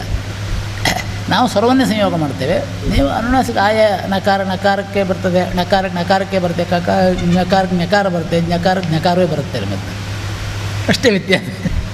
ಮತ್ತು ಈ ಮಂತ್ರ ಹೇಳಬೇಕಾದ್ರೆ ಈಗ ನಾವು ಹಿರಣ್ಯವರ್ಣ ಗುಂ ಹರಿಣಿ ಹಿರಣ್ಯ, ನೀವಲ್ಲಿ ಎರಡು ಸ್ವರವನ್ನು ದೀರ್ಘವನ್ನು ಕೊಡ್ತೀರಿ. ನಾವು ಹಿರಣ್ಯವರ್ಣ ಗುಂ ಹರಿಣಿ ಗುಂ ಅಲ್ಲಿ ಇಲ್ಲ. ಯಾಕೆ ಆ ರೀತಿ ಮೇಲೆ ಉದಾತ್ತದಲ್ಲಿ ಎರಡು ಸ್ವರ ಹಾಗೆ ಅನುದಾತ್ತದಲ್ಲಿ ಎರಡು ಕೊಡುವುದಿಲ್ಲ, ಎರಡು ಬರೋದೇ ಇಲ್ಲ. ಈ ಮೇಲಿನ ಗೆರೆಯಲ್ಲಿ 2 ಮತ್ತು 1 ಎರಡಿದೆ. ಅದಕ್ಕೆ ಅಲ್ಲಿ ಅರ್ಥ ವ್ಯತ್ಯಾಸಕ್ಕಾಗಿ ಮಾತ್ರ ಆ ಗೆರೆಗಳ ಸೂಚಿಗಳಿಲ್ಲ, ಸಾಹಿತ್ಯಕ ಕಾರಣಕ್ಕಲ್ಲ. ಅಲ್ಲಿ ಅಲ್ಲ, ಈಗ ಹಿರಣ್ಯವರ್ಣಾಮ್ ಅಂದರೆ ಹಿರಣ್ಯವರ್ಣಾಮ್ ಏನು ಅರ್ಥ ವ್ಯಾತ್ಯಾಸ ಆಗುತ್ತೆ? ವ್ಯತ್ಯಾಸ ಆಗುತ್ತದೆ ಹೇಳಿದ್ದು ನಾನು. ಹಿರಣ್ಯವರ್ಣಾಮ್ ಅಂತ ಹೇಳಿದರೆ ಅರ್ಥ ಹೇಳಿದ್ನಲ್ಲ, ಈ ಅರ್ಥ ಬರ್ತದೆ. ರಜಸ್ಸದು ಪ್ರಾಕೃತಿಕವಾದ ಪ್ರಾಪಂಚಿಕವು ನಡೆಯುವುದೇ ರಜಸ್ಸಿನಿಂದ. ಆ ರಜಸ್ಸನ್ನು ಹೇಗೆ ನಮ್ಮಲ್ಲಿ ಆವೇಶಿಸಿಕೊಳ್ಳಬೇಕು, ನಮ್ಮಲ್ಲಿ ಕೂಡಿಸಿಕೊಳ್ಳಬೇಕು ಅನ್ನೋದೇ ಉದ್ದೇಶ ಇಚ್ಛಿಸುತ್ತದೆ. ಅದೇ ಬೇರೆ ಕಡೆಯಲ್ಲಿ ಹಿರಣ್ಯ ಬರುತ್ತೆ, ಅಲ್ಲಿ ಹಿರಣ್ಯ ಅಂತ ಹೇಳೋದೇ ಇಲ್ಲ, ಹಿರಣ್ಯವೇ ಆಗಿರುತ್ತೆ. ಅರ್ಥ ಆಯ್ತಾ? ಸಂದರ್ಭೋಚಿತವಾದ ಅರ್ಥ ವ್ಯತ್ಯಾಸಕ್ಕೆ ಬೇಕಾಗಿ. ಯಜುರ್ವೇದದಲ್ಲಿ ಹಿರಣ್ಯ ಅಲ್ಲಲ್ಲ, ಋಗ್ವೇದದಲ್ಲಿ ಹಿರಣ್ಯ ಜೊತೆ ರಜಸ್ಸು, ಅಲ್ಲ ಅಲ್ಲಿ ನಿಮಗೆ ಅಲ್ಲಿ ಏನಾಗುತ್ತೆ ಗೊತ್ತಾ, ಇದು ಒಂದು ಉದಾಹರಣೆ ಹಾಕಿ ತಗೊಂಡ್ರೆ ಬರೋದಿಲ್ಲ. ಯಜುರ್ವೇದದಲ್ಲಿ ನೀವು ಅಲ್ಲಿ ಇದೇ ಶ್ರೀ ಸೂಕ್ತವನ್ನು ಹೇಳುವಾಗ ಯಜುರ್ವೇದದ ಧಾಟಿಗೆ ಬದ್ಧವಾಗಿ ಹೇಳ್ಕೊಂಡು ಹೋಗುವ ಅದನ್ನು ಒಂದೇ ಹೇಳಿದ್ರೆ ಬಿಟ್ಟರೆ ಅಲ್ಲಿಯೂ ಅದು ಅಂಗೀಕೃತವಾದ್ದು ಹಿರಣ್ಯ ಅಂತೇಳಿ. ಅರ್ಥ ಆಯ್ತಾ? ಅಂಗೀಕೃತ ಅರ್ಥ ಬೇರೆ, ಹೇಳುವ ಧಾಟಿ ಇತ್ತಲ್ಲ ಅದು ಸಹಜ ಮಡಿವಂತಿಕೆ, ನಾವು ಹಾಗೆ ಹೇಳಬೇಕು ಅನ್ನೋ ಮಡಿವಂತಿಕೆ. ಹಾಗಾಗಿ ಅದನ್ನು ಹೇಳ್ಕೊಂಡು ಹೋದ್ರು ತಪ್ಪಲ್ಲ. ಅಲ್ಲಿ ಅರ್ಥ ಮಾಡಿಕೊಳ್ಳೋನಿಗೆ ಗೊತ್ತಾಗುತ್ತೆ, ಅದು ಹೀಗೆ ಹಿರಣ್ಯ ಅಂತೇ ಗೊತ್ತಾಗುತ್ತೆ. ರಾವೇ ಪ್ರಧಾನ, ಪ್ರಪಂಚ ಬೆಳೆಯುವುದೇ ರಜಸ್ಸಿನಿಂದ ಅಂತ ಗೊತ್ತಾಗುತ್ತೆ ಅವನಿಗೆ. ಯಜುರ್ವೇದಿಗೂ ಅರ್ಥ ಗೊತ್ತಾಗುತ್ತೆ, ಹೇಳೋದು ಹಾಗೆ ಅಷ್ಟೇ, ಅಷ್ಟು ಬಿಟ್ಟರೆ ಮತ್ತೆ ಇರಲ್ಲ. ಇಂಥ ತುಂಬ ಒಂದೆರಡಲ್ಲ, ಈಗ ಆಗ ಒಂದು ವಿವರಣೆ ಹೇಳಿದೆ, ಒಂದು ಮಂತ್ರ ಈಗ ಇದರಲ್ಲೇ ಬರುವಂಥದ್ದು ವರ್ಷಂತದೇ ಭಾವರಿಗೆ ಒಬ್ಬಳಿಸಿದ ಬಾಯ್ಪಟ್ಟ ಮಂತ್ರ ಅಂತ ಹೀಗೆ ಹೇಳಿದೆ, ಹೀಗೆ ಶೀರ್ಷಂತ ಹೇಳಿದ್ರೆ ಆಗೋದಿಲ್ಲ, ಅದು ಹೀಗೆ ಹೇಳಬೇಕು. ಅರ್ಥ ಆಯ್ತಾ? ಇಲ್ಲಿ ಬ್ರಹ್ಮನಿಗೆ ಎರಡು ಸರಿತಗಳಿಲ್ಲ, ಅದೇ ಅದರಲ್ಲಿ ಬ್ರಹ್ಮದ್ವಿಷೋದೇಹಿ ಅಂತ ಬರುತ್ತೆ, ಇಲ್ಲಿ ಬ್ರಹ್ಮದ್ವಿಷೋದೇಹಿ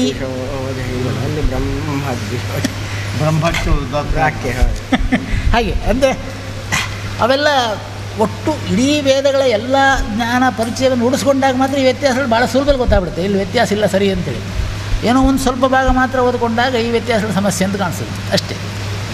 ನೀವು 4 ವೇದವನ್ನು ಓದಿ ನಿಮಗೆ ಗೊತ್ತಾಗುತ್ತೆ ಈ ಹೇಳುವಂಥ ಎಲ್ಲ ತಪ್ಪುಗಳನ್ನು ಹೇಳ್ತಾರಲ್ಲ ಅದೆಲ್ಲ ಸತ್ಯ ಸುಳ್ಳೆ, ಎಲ್ಲ ಸರಿಯೇ ಇದೆ, ಯಾವುದೂ ತಪ್ಪಿಲ್ಲ, ಎಲ್ಲ ಪಾಠಾಂತರವೂ ಸರಿ ಇದೆ, ತಪ್ಪಿಲ್ಲ. ಪ್ರಿಂಟ್ ಮಿಸ್ಟೇಕ್ ಸ್ವಲ್ಪ ಇರ್ಬೋದು ಅಲ್ಲ, ಪ್ರಿಂಟ್ ಮಿಸ್ಟೇಕ್ ಎಲ್ಲ ಅಷ್ಟೇ. ಪ್ರಿಂಟ್ ಮಿಸ್ಟೇಕಿನ ತಪ್ಪುಗಳು ಬಿಡಿ, ಅಷ್ಟು ಬಿಟ್ಟರೆ ಬೇರೆ ನಿಮ್ಮ ಚಾಲ್ತಿ ಪಾಠ ಅಂತಿತ್ತಲ್ಲ ಅದರಲ್ಲಿ ಯಾವುದೇ ನಿಮ್ಮಲ್ಲಾಗಲಿ ಅಥವಾ ಈ ದಕ್ಷಿಣ ಭಾರತದಲ್ಲಿ ಸಾಮಾನ್ಯ 32 ರೀತಿಯ ಪಾಠಾಂತರ ವ್ಯತ್ಯಾಸಗಳಿದೆ. ಯಾವುದೂ ತಪ್ಪಲ್ಲ, ಎಲ್ಲವೂ ಸರಿ ಇದೆ, ತಪ್ಪನ್ನೋ ಪ್ರಶ್ನೆ ಇಲ್ಲ. ಅದು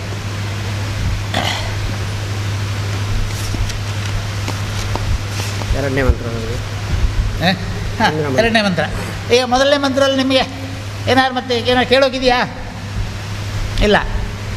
ಅಗತ್ಯಾಂಶಗಳು ಎಲ್ಲ ಪಾಯಿಂಟ್ ಗುರುತು ಮಾಡ್ಕೊಂಡಿದ್ರಲ್ಲ.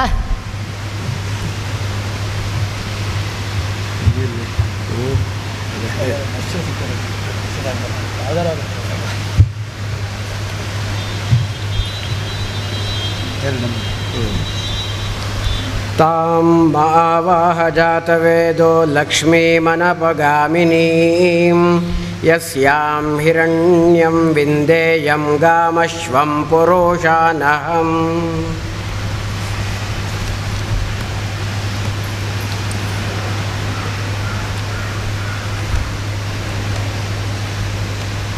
ಅನಪಗಾಮಿನೀಂ ಲಕ್ಷ್ಮೀಂ ತಾಂ ಮ ಆವಹ.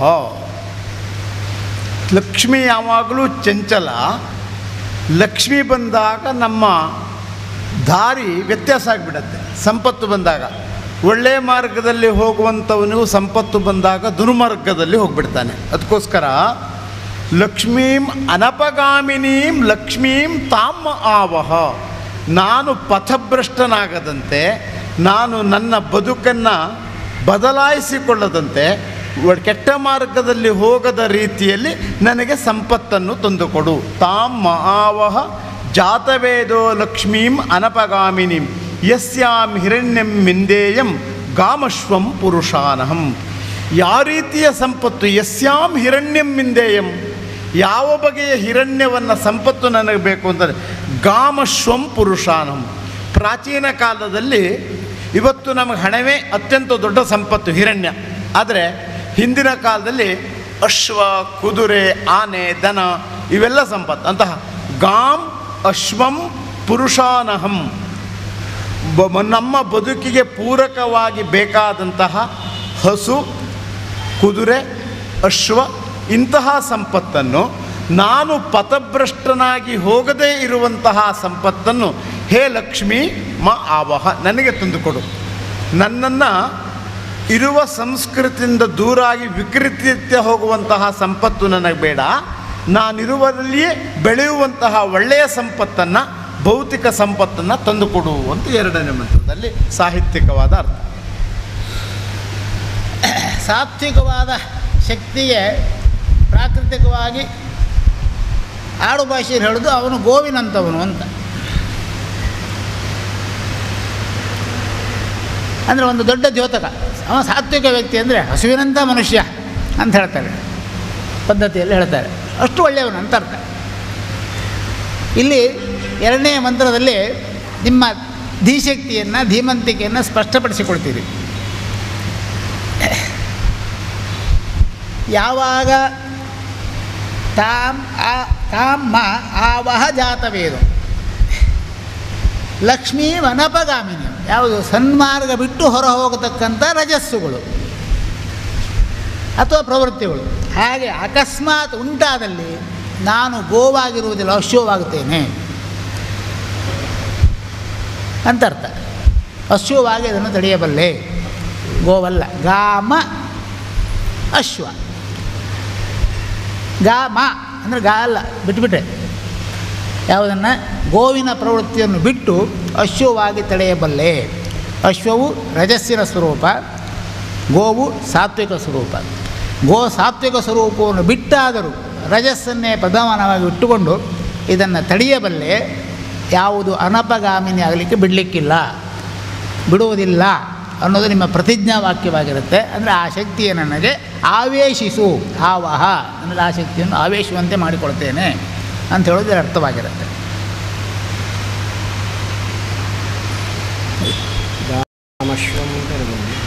ಪುರುಷಾನಹಂ ಅಶ್ವಂ ಗಾಮ ಅಶ್ವ. ನಾವು ಹೇಳಿದು ಗಾಮ್ ಅಶ್ವಂ, ಗಾ ಮಾ ಅಶ್ವ. ಎರಡು ಹಾಗೆ ರಜಸ ಗಾಮ್ ಆಗೋದಿಲ್ಲ, ಅಶ್ವವಾಗಬಲ್ಲೆ. ನಮ್ಮದು ಅಶ್ವವಾಗಬಲ್ಲೆ. ಅಶ್ವವಾದಾಗ ಅದು ಪುರುಷ. ನಾನು ನೋಡೋದಕ್ಕೆ ಪ್ರಕೃತಿಯಲ್ಲಿ ಹೆಣ್ಣು, ಆದರೆ ನಾನು ಪುರುಷ ಶಕ್ತಿಯನ್ನು ಹೊಂದಿದ್ದೇನೆ. ನನಗೆ ಆ ಶಕ್ತಿ ಇದೆ. ನಿಮಗೆ ಉದಾಹರಣೆ ಸಿಗುತ್ತೆ ಬೇಕಷ್ಟು. ಆ ರೀತಿ ಹೆಣ್ಣು ಗಂಡಾಗಿ ನಿಂತು, ಅಂದರೆ ಗಂಡಿನಂತೆ ಕಾರ್ಯವನ್ನು ಕೆಲಸವನ್ನು ನಿರ್ವಹಿಸಿದ ಉದಾಹರಣೆಗಳು ಪುರಾಣದಿಂದ ಹಿಡಿದು ಇಲ್ಲಿಯವರೆಗೆ ನಮಗೆ ಎಷ್ಟೋ ಸಿಗ್ತದೆ. ಆ ಪುರುಷ ಶಕ್ತಿಯನ್ನು ಹೊಂದುವುದು ಎಲ್ಲಿಂದ? ಈ ಯಾವ ರಜಸ್ಸು ತಪ್ಪು ಮಾರ್ಗ ಹಿಡಿದರೆ ಮಾತ್ರ. ಆಗ ಅನಿವಾರ್ಯ. ಪ್ರಪಂಚವು ತಪ್ಪು ಮಾರ್ಗ ಹೊರಡ್ತು ಅಂತಾದರೆ, ಸರಿದಾರಿ ತರೋದಕ್ಕೆ ಪ್ರಯತ್ನ ಮಾಡಿದರೆ ನಾನು ಅಂತ ನೀವು ಉದ್ಘೋಷ ಮಾಡ್ತೀರಿ ಅಂತ ಅರ್ಥ.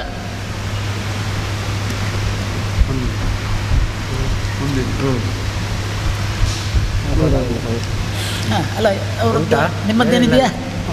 ಇಲ್ಲ, ನಿಮ್ಮದಲ್ಲೇನೋ ಪ್ರಶ್ನೆ ಇದೆಯಾ? ಹೆಣ್ಣು ಗಂಡಾಗುವುದು ಹೇಗೆ ಅಂತ ಏನಾದ್ರು ಸಮಸ್ಯೆ ಹುಟ್ಟಿದ್ರೆ ಕೇಳಿ. ಅಲ್ಲ, ಹುಟ್ಟಬಹುದು, ಆಕ್ಷೇಪ ಇಲ್ಲ. ಉತ್ತರ ಇದೆ, ಅದಕ್ಕೂ ಉತ್ತರ ಇಲ್ಲ ಅಂತಲ್ಲ ಹೇಳಿ.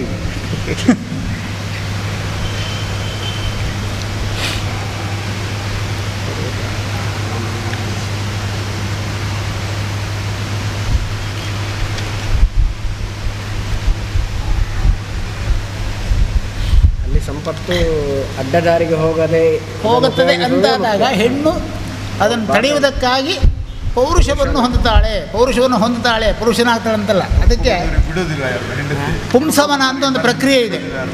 ಪುಂಸವನ ಪ್ರಕ್ರಿಯೆಯಲ್ಲಿ ಒಂದು ಮಂತ್ರ ಬರ್ತದೆ. ಆ ಮಂತ್ರ ಉದಾಹರಿಸ್ತೇನೆ. ಯೇಷಸ್ತೋವೋ ಮಾರುತಂ ಶಬ್ದೋ ಅಚ್ಚ ರುದ್ರಸ್ಯ ಸೋರ್ ಯುವನ್ಯೋರು ದಶ್ಯಾಹ ಕಾಮೋ ರಾಯೇ ಹವತೆ ಮಾ ಸ್ವಸ್ತಿಪಸ್ತು ಹಿ ಪ್ರಷದಶ್ವ ಅಯಾಸ ಅಂತ ಪುಂಸವನಲ್ಲಿ ಬರುವಂಥ ಒಂದು ಮಂತ್ರ ಅದು. ಪ್ರೈಷಸ್ತೋಮ ಪೃಥ್ವೀ ಮಂತರಿಕ್ಷ ಮನಸ್ಪತಿ ರೋಷಧಿ ರಾಯೇ ಅಶ್ಯಾಹ ದೇವೋ ದೇವ ಸೋಹೋ ಭೂತು ಮುಖ್ಯಂ ಮಾನೋ ಮಾತಾ ಪೃಥಿವೇ ದುರ್ಮತೌಧಾತ್ ಅಂತ ಹೇಳುತ್ತೆ. ಉರೌ ದೇವ ಅನಿಬಾಧೆ ಶ್ಯಾಮ. ಈ ಮೂರು ಮಂತ್ರಗಳು, ಇದು ಒಂದೇ ಪಾದದ ಮಂತ್ರ. ಮೂರು ಮಂತ್ರಗಳು ಗರಿಕೆಯನ್ನು ಹಿಂಡಿ ರಸವನ್ನು ಮೂಗಿ ಬಿಡ್ತಾರೆ ಔಷಧವಾಗಿ. ಅದು ಯಾವುದು? ಯಾಕೆ? ವನಸ್ಪತಿ ರೋಷಧಿ ರಾಯೋಶ್ಯಾಹ ದೇವೋ ದೇವ ಸುಹೋ ಭೂತು ಮುಖ್ಯಂ ಮಾನೋ ಮಾತಾ ಪೃಥಿವೇ ದುರ್ಮತೌಧ್ಯಾತ್. ಯಾವಾಗ ಪುಂಸವನ ಅಂದರೆ ಗಂಡಾಗಿ ಹುಟ್ಟುವುದಕ್ಕೆ ಅನ್ನೋದು ಕಲ್ಪನೆಯಲ್ಲಿದೆ. ನಿಜವಾಗಿ ಎಲ್ಲ ದೃಢವಾದ ಶಕ್ತಿಯುತವಾದ ಶಿಶುಜನವಾಗಬೇಕು ಅಂತ. ಅಂದರೆ ಅಲ್ಲಿಯೂ ಕೂಡ ದೃಢ ಶಕ್ತಿ ಅನ್ನುವಲ್ಲಿ ಇರುವುದು ಪೌರುಷ ಪ್ರಧಾನವಾದಂತಹ ಜೀವ ವ್ಯವಸ್ಥೆ ಬೆಳಿಬೇಕು ಅಂದಾಗ ಈ ಔಷಧ ಮುಖೇನ ಮಾಡ್ತೇನೆ ಅಂತ ಹೇಳ್ತಾನೆ. ಅಂದರೆ ಅದೇ ಔಷಧವು ಅಥವಾ ಗರಿಕೆ ಒಂದು ಔಷಧಿಯಾಗಿ ಬಳಸುವಂಥದ್ದು.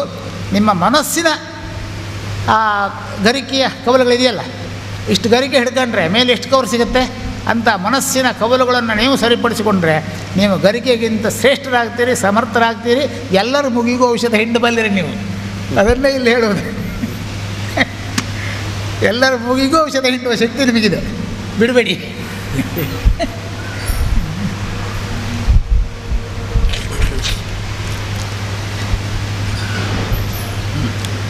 ಹಾಗೆ ಇನ್ನು ಕೇಳೋಕ್ಕೇನಿಲ್ಲ. ಮತ್ತೆ ಸಂಕೋಚ ಮಾಡ್ಕೊಂಡ್ಬಿಡಿ. ಅಲ್ಲ, ಮುಂದೆಯೂ ಅವಕಾಶ ಇದೆ. ನೀವು ಈ ಒಂದು ಆಂದೋಲನದ ಹೊರಟ ಮೇಲೆ ಬರುವ ಯಾವುದೇ ಸಮಸ್ಯೆಗೂ ಅಂಥ ಸಮಸ್ಯೆಗಳಿದ್ದರೆ ಒಂದು ಸಾರಿ ಇಲ್ಲಿ ಸೇರಿ ಅದ್ರ ಬಗ್ಗೆ ಎಷ್ಟು ಬೇಕಾದ್ರೆ ಚರ್ಚೆ ವಿಚಾರ ವಿಮರ್ಶೆ ಮಾಡ್ಬೋದು. ಭಾಸ್ಕರ್ ಭಟ್ರು ಅದಕ್ಕೆ ಖಂಡಿತ ಬರ್ತಾರೆ, ಬಂದರು. ನಿರಂಜನ್ ಭಟ್ರು ಅನಿವಾರ್ಯ ಇಲ್ಲೇ ಇರ್ತಾರೆ. ನಾನು ದಾಸಯ್ಯ ಯಾವಾಗಲೂ ಬರ್ತೇನೆ.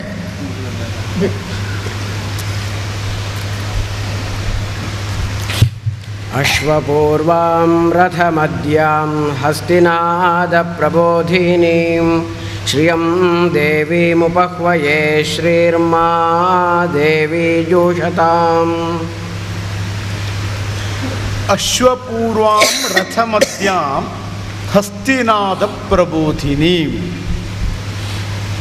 ಅಶ್ವ, ರಥ ಮತ್ತು ಆನೆ ಈ ಮೂರು ಉಲ್ಲೇಖ. ಎರಡು ಯುದ್ಧರಂಗದಲ್ಲಿ ಬಳಸುವ ಪ್ರಾಣಿ, ಇನ್ನೊಂದು ಯುದ್ಧರಂಗದಲ್ಲಿ ಉಪಯೋಗಿಸುವಂತಹ ಒಂದು ಪರಿಕರ ವಸ್ತು. ಅಶ್ವಪೂರ್ವ, ಒಂದು ರಥ ರಣಾಂಗಣದಲ್ಲಿ ನಡಿಬೇಕು ಅಂತಂದರೆ ಅಶ್ವಪೂರ್ವ ಮೊದಲು ಅಶ್ವ ಇರಬೇಕು. ರಥ ಮಧ್ಯ, ಅದರ ಹಿಂದುಗಡೆ ರಥ ಇರಬೇಕು. ರಥವನ್ನು ಅಶ್ವವು ಎಳ್ಕೊಂಡು ಹೋಗಬೇಕು. ಈಗ ಸಂಸಾರ ಎಂಬ ರಥವನ್ನು ಸೆಳೆದುಕೊಂಡು ಹೋಗಬೇಕು. ಅಶ್ವಪೂರಾಂ ರಥಮದ್ಯಾಂ ಹಸ್ತಿನಾದ ಪ್ರಬೋಧಿನೀಂ. ಈ ಸಂಸಾರ ಎಂಬ ರಥವನ್ನು ಎಳಿಬೇಕಾದ್ರೆ ಒಂದು ಅಶ್ವ, ಹಿಂಭಾಗದಲ್ಲಿ ಗಜ ಆನೆ, ಪುರುಷ ಮತ್ತು ಸ್ತ್ರೀ ಇವರೊಬ್ಬರೂ ಒಟ್ಟಾಗಿ ಈ ಸಂಸಾರ ರಥವನ್ನು ಸಂಸಾರವನ್ನು ಮುನ್ನಡೆಸಬೇಕು. ಅಶ್ವಪೂರಾಂ ರಥಮದ್ಯಾಂ ಹಸ್ತಿನಾದ ಪ್ರಬೋಧಿನೀಂ. ಈ ಇಬ್ಬರ ಗಂಡ ಹೆಣ್ಣಂದಿರ ಅಥವಾ ಪುರುಷ ಸ್ತ್ರೀಯರ ಪ್ರಬೋಧಿನೀಂ, ಎಚ್ಚರದ ಮಾತು, ಎಚ್ಚರದ ಬದುಕು ಈ ಸಂಸಾರ ರಥ ಚೆನ್ನಾಗಿ ನಡೆಯುವುದಕ್ಕೆ ಅನುಕೂಲವಾಗುತ್ತೆ. ಅಶ್ವಪೂರಾಂ ರಥಮದ್ಯಾಂ ಹಸ್ತಿನಾದ ಪ್ರಬೋಧಿನೀಂ ಶ್ರಿಯಂ ದೇವೀಮುಪಹ್ವಯೇ ಶ್ರೀರ್ಮಾ ದೇವೀರ್ಜುಷತಾಂ. ಇದರಿಂದಾಗಿ ಶ್ರಿಯಂ ದೇವೀಂ ಉಪಹ್ವಯೇ, ನಾವು ಸಂಪತ್ತಿನ ದೇವತೆಯನ್ನು ಅಥವಾ ಸಂಪತ್ತನ್ನು ಪಡ್ಕೊಳ್ತೇವೆ. ಶ್ರೀರ್ಮಾದೇವೀರ್ಜುಷತಾಂ, ಯಾವುದು ಮಾದೇವೀರ್ ನಮ್ಮ ಬದುಕನ್ನು ಅಪಮಾರ್ಗಕ್ಕೆ ಕೊಂಡೋಗುತ್ತೋ ಅಂತಹ ಸಂಪತ್ತು ಬೇಡ. ಆ ಸಂಪತ್ತು ತರುವಂತಹ ಸ್ಥಾನದಲ್ಲಿ ಸ್ತ್ರೀ ಪುರುಷರಿದ್ದಾರೆ. ಈ ಸ್ತ್ರೀ ಪುರುಷರು ಚೆನ್ನಾಗಿ ಸಂಪತ್ತನ್ನು ಬಳಸಿಕೊಂಡು ವಿನಿಯೋಗ ಮಾಡಿದರೆ ಆ ಕುಟುಂಬ, ಆ ಮನೆ, ಆ ಸಮಾಜ ಅತ್ಯಂತ ವ್ಯವಸ್ಥಿತವಾಗತ್ತೆ. ಅಂತಹ ಸಮರ್ಥವಾದ ಸಮಾಜವನ್ನು ಮುನ್ನಡೆಸುವುದಕ್ಕೆ ಬೇಕಾದಂತಹ ಶ್ರೀಯಂ ಸಂಪತ್ತನ್ನು ನನಗೆ ಕೊಡು ಅಂತ ಕೇಳುತ್ತೆ. ತ್ಯಾಗ ಪ್ರಧಾನವಾದ ದ್ವಿಷತಾಂ, ಬಿಡುತ್ತೇನೆ ಎನ್ನುವುದೇ ಇಲ್ಲಿ ಬಹಳ ಮುಖ್ಯವಾಗಿ ತ್ಯಾಗ ಪ್ರಧಾನ ಜೀವನವನ್ನು ಹೇಳುತ್ತದೆ. ಅಶ್ವಪೂರ್ವಾಂ ಅಂದರೆ ನಿಮ್ಮ ಕಲ್ಪನೆ ಇಲ್ಲದಂಥದ್ದು, ನಿಮ್ಮ ಪೂರ್ವ. ಹಾಗೆ ರಥ ಮಧ್ಯಾಂ, ಜೀವನ ಕಾಲ ಅಂದರೆ ನೀವು ಜೀವನ ರಥರಾದಾಗ, ರಥ ಅಂದರೆ 4 ಚಕ್ರ ಇರುವಂಥ ಅಥವಾ 2 ಚಕ್ರ ಇರ್ತಕ್ಕಂಥ ಯಾವುದೋ ಒಂದು ವಾಹನ ಅಂತ ಅರ್ಥಲ್ಲ. ನಿಮ್ಮ ಜೀವನ ರಥ ಅಂದರೆ ನೀವು ಸಂಚರಿಸುವ ಕಾಲ ಅಥವಾ ಜೀವನ ಪ್ರವೃತ್ತಿ ಅನ್ನೋ ಅರ್ಥದಲ್ಲೂ ಕೂಡ ಜೀವನ ರಥ. ಜೀವನ ಕಾಲದಲ್ಲಿ ನಿಮ್ಮ ಪೂರ್ವವು ನಿಮ್ಮನ್ನು ಅಶ್ವರೂಪದಲ್ಲಿ, ಅಶ್ವ ಅಂದರೆ ನಿಮ್ಮ ಋಣ ಕರ್ಮ ಪ್ರಾಪ್ತಿ ಆಗಾಮಿ ಸಂಚಿತ ಇತ್ಯಾದಿ ಭಾಗದ ಅದು ಅಶ್ವ ಅಂತ ಅರ್ಥ ಅಲ್ಲ. ಆ ಪೂರ್ವವು ನಿಮ್ಮ ಈ ಜೀವನ ಮಧ್ಯದಲ್ಲಿ ತನ್ನ ಪ್ರಬೋಧನೆಯನ್ನು ಅಥವಾ ಪ್ರಲೋಭನೆಯನ್ನಿಟ್ಟು ನಿಮ್ಮ ನಡೆಸುವ ಪ್ರಯತ್ನ ಮಾಡ್ತದೆ. ಆ ನಡಿಗೆ ಹೇಗಿರ್ತದೆ? ನಡಿಗೆ ಆನೆಯ ನಡಿಗೆ ಅಂತಿರ್ತದೆ. ಆ ಆನೆಯ ಪ್ರವರ್ತನೆಯನ್ನು ನೀವು ಹೊಂದಿಕೊಂಡದ್ದೇ ಆದರೆ ನಿಮ್ಮ ಗುರಿ ನೆರವೇರಲಿಕ್ಕೆ ಸಾಧ್ಯವಿಲ್ಲ. ನಿಮ್ಮ ಗುರಿ ನೆರವೇರಬೇಕಾದ್ರೆ ನಿಮ್ಮಲ್ಲಿ ಕ್ಷಿಪ್ರತೆ ಬೇಕು, ಬುದ್ಧಿ ವಿಚಕ್ಷಣತೆ ಬೇಕು, ಪ್ರತ್ಯುತ್ಪನ್ನ ಮತಿ ಬೇಕು. ಅವನ್ನು ರೂಢಿಸಿಕೊಳ್ಬೇಕಾದ್ರೆ ಪ್ರವರ್ತನೆ ಆದಂಥ ಆ ಹಸ್ತಿಯ ಚಲನೆಯ ಪ್ರಬೋಧನೆಯನ್ನು ನೀವು ತ್ಯಾಗ ಮಾಡಬೇಕಾಗತ್ತೆ. ಆ ಹಸ್ತಿ ನಡಿಗೆಯ ಪ್ರಬೋಧನೆಯನ್ನು ಸ್ವೀಕರಿಸಿದರೆ ನಿಮಗೆ ಜೀವನಾನಂದ ಸಿಗಬಹುದು. ಜ್ಞಾನೋನ್ಮುಕ್ತಿ ಸಿಗಲಿಕ್ಕಿಲ್ಲ, ಪ್ರತ್ಯುತ್ಪನ್ನ ಮತಿ ಪ್ರಾಪ್ತವಾಗಲಿಕ್ಕಿಲ್ಲ, ಜೀವನದಲ್ಲಿ ಯಶಸ್ಸನ್ನು ಸಾಧಿಸಲಿಕ್ಕೆ ಸಾಧ್ಯವಿಲ್ಲ. ನೆಮ್ಮದಿ ಸಿಗ್ಬೋದು. ಅಪ್ಪ ಮಾಡಿಟ್ಟು ಆಸ್ತಿ ಇದೆ, ವರ್ಷಕ್ಕೊಂದು 10 ಗಂಟೆಗೆ ಭತ್ತ ಗೇಣಿ ಬರ್ತದೆ, ಉಂಡ್ಕೊಂಡು ಮನೇಲಿ ಬಿದ್ಕೊಂಡಿರ್ತೆ ಅಂದರೆ ಅವ ಬಿದ್ಕೊಂಡಿರೋದು ಬಿಟ್ಟರೆ ಮನುಷ್ಯ ಆಗೋದಿಲ್ಲ ಅವನು ತನ್ನ ಮಾನವೀಯತೆಯನ್ನು ಸಮಾಜ ಮಧ್ಯದಲ್ಲಿ ತೊಡಗಿಸಿ ಬೆಳಗಿದರೆ ಮಾತ್ರ ಅವ ಮಾನವನಾಗಿ ಬೆಳೀಲಿಕ್ಕೆ ಸಾಧ್ಯ. ಹಾಗೆ ಬೆಳಗಬೇಕಾದ್ರೆ ಈ ಹಸ್ತಿ ಪ್ರವೃತ್ತಿಯನ್ನು ಬಿಟ್ಟು ತ್ಯಾಗ ಮಾಡಿ ಇದ್ದ ಸೌಲಭ್ಯಗಳಿಂದ ಸುಖ ಆನಂದ ಸಿಗತ್ತೆ ಅಂತ ಬಿಡುವುದಲ್ಲ, ಆ ಸೌಲಭ್ಯಗಳನ್ನು ತ್ಯಾಗ ಮಾಡಿ ತಾನು ಪ್ರವರ್ತನೆಗಳಿದಾಗ ಮಾತ್ರ ಸಾಧಕನಾಗಲಿಕ್ಕೆ ಸಾಧ್ಯವಾಗತ್ತೆ. ಆ ಸಾಧನೆಗೆ ಬೇಕಾದ್ದು ಯಾವುದು ನಿಮಗೆ ಕೊಡಲ್ಪಡತಕ್ಕದ್ದಿದೆಯೋ ನಿಮ್ಮ ಸಂಚಿತ, ಯಾವ ದೇವರು ನಿಮಗೆ ಕೊಡೋದಲ್ಲ, ಯಾವ ನಿಮಗೆ ಕೊಡಲ್ಪಡತಕ್ಕದ್ದಿದೆಯೋ ಅದನ್ನು ಪಡೆಯುವ ದೇವಿ ಉಪಕ್ವಯೇ, ನಿಮ್ಮದ್ದೇ ಆಗಿದೆ, ಅದು ನಿಮ್ಮದ್ದಾಗಿ ನೀವು ಪಡೀತೀರಿ. ಕೊಡಲ್ಪಡತಕ್ಕದ್ದು ದೇವಿ, ಕೊಡಲ್ಪಡುವವಲ್ಲ ದೇವ, ಕೊಡುವ ಶಕ್ತಿ ಇರುವವ ಅಂತರ್ಥ ದೇವ. ಇದು ದೇವಿ, ಕೊಡಲ್ಪಡತಕ್ಕದ್ದು ನಿಮ್ಮ ಋಣ, ನಿಮ್ಮ ಕರ್ಮ, ಅದನ್ನು ಪಡೆಯುವುದು ಹೇಗಿರಬೇಕು ನಿಮಗೆ? ನಿಮ್ಮ ಶ್ರೀರ್ ಮಾ ಅಂದರೆ ಶ್ರೀ ರಾ ಇವೆರಡೂ ಬೇಡ, ಶ್ರೀಯೂ ಬೇಡ ರಾವು ಬೇಡ, ಅವೆರಡನ್ನು ಬಿಟ್ಟಂಥ ಕೊಡಲ್ಪಡತಕ್ಕಂಥದ್ದಾದಂತಹ ಯಾವ ನಿಮ್ಮ ಋಣಕರ್ಮಗಳಿಗೆ ಸಂಬಂಧಪಟ್ಟ ಯೋಗಗಳಿದೆ ಅದನ್ನು ಮಾತ್ರ ಪಡೀತೇನೆ, ಉಳಿದನ್ನೆಲ್ಲ ತ್ಯಾಗ ಮಾಡ್ತೇನೆ, ಉಳಿದೆಲ್ಲ ಬಿಟ್ಟರೆ ಮಾತ್ರ ಜೀವನ ಅಂತ ಹೇಳುವ ಅರ್ಥದಲ್ಲಿ ಈ ಮಂತ್ರ ಇದೆ.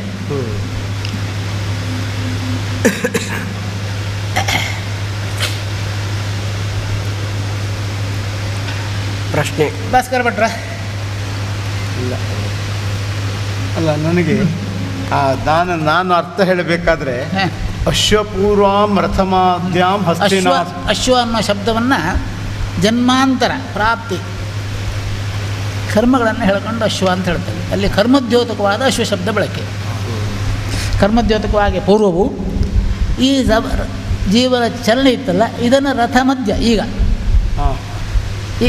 ಈಗಿನ ವರ್ತಮಾನ ಕಾಲ, ಅದು ಭೂತಕಾಲ, ಇದು ವರ್ತಮಾನ ಕಾಲ. ಭವಿಷ್ಯವೇ ದ್ವಿಷಾದ ತ್ಯಾಗ. ಅದರಲ್ಲಿ ಅಲ್ಲ ಹಸ್ತಿನಾದ ಪ್ರಬೋಧಿನಿ ಅಂತ ಉಂಟಲ್ಲ, ಅಲ್ಲ ಅದು ಪ್ರವೃತ್ತಿ ಅಂದರೆ ಆ ಋಣಕರ್ಮಗಳಿಂದ ನಮ್ಮ ಮೇಲೆ ಆರೋಪ ಮಾಡ್ತಾ ಇರ್ತದೆ. ಹೇಳ್ತಾರಲ್ಲ, ಅವನ ಕರ್ಮ ಏನು ಮಾಡೋಕ್ಕಾಯ್ತು, ಅವನು ನಂಬಿಸ್ತಾನೆ, ಅವನು ಬಿಡೋದಿಲ್ಲ, ಅದು ವಿಧಿ ಹೀಗಿದೆಲ್ಲ ಮಾತು ಬರುತ್ತೆ ನೋಡಿ. ಅವನು ವಿಧಿ ಅದು ಅನುಭವಿಸ್ತಾನೆ ಅಂತ, ಆದರೆ ಅದು ವಿಧಿಯಲ್ಲ, ಅದನ್ನು ಜಯಿಸಬೇಕು. ಅದು ಸಂಪತ್ತಿನ ರೂಪದಲ್ಲಿ ನಮಗೆ ಸುಖದಾಯಕವಾಗಿರ್ಬೋದು, ಕಷ್ಟದಾಯಕವಾಗಿರ್ಬೋದು, ಅದನ್ನು ಜಯಿಸುವುದೇ ಜೀವನದ ಗುರಿ, ಬಿಟ್ಟು ಜೀವನ ಅಲ್ಲ.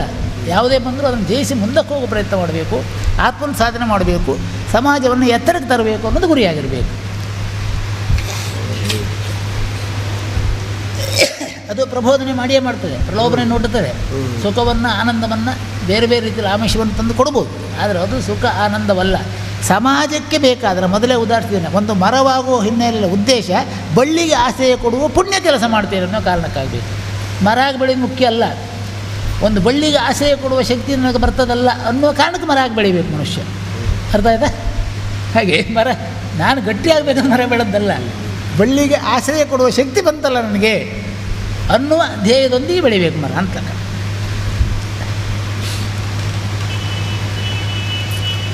ಪ್ರಶ್ನೆ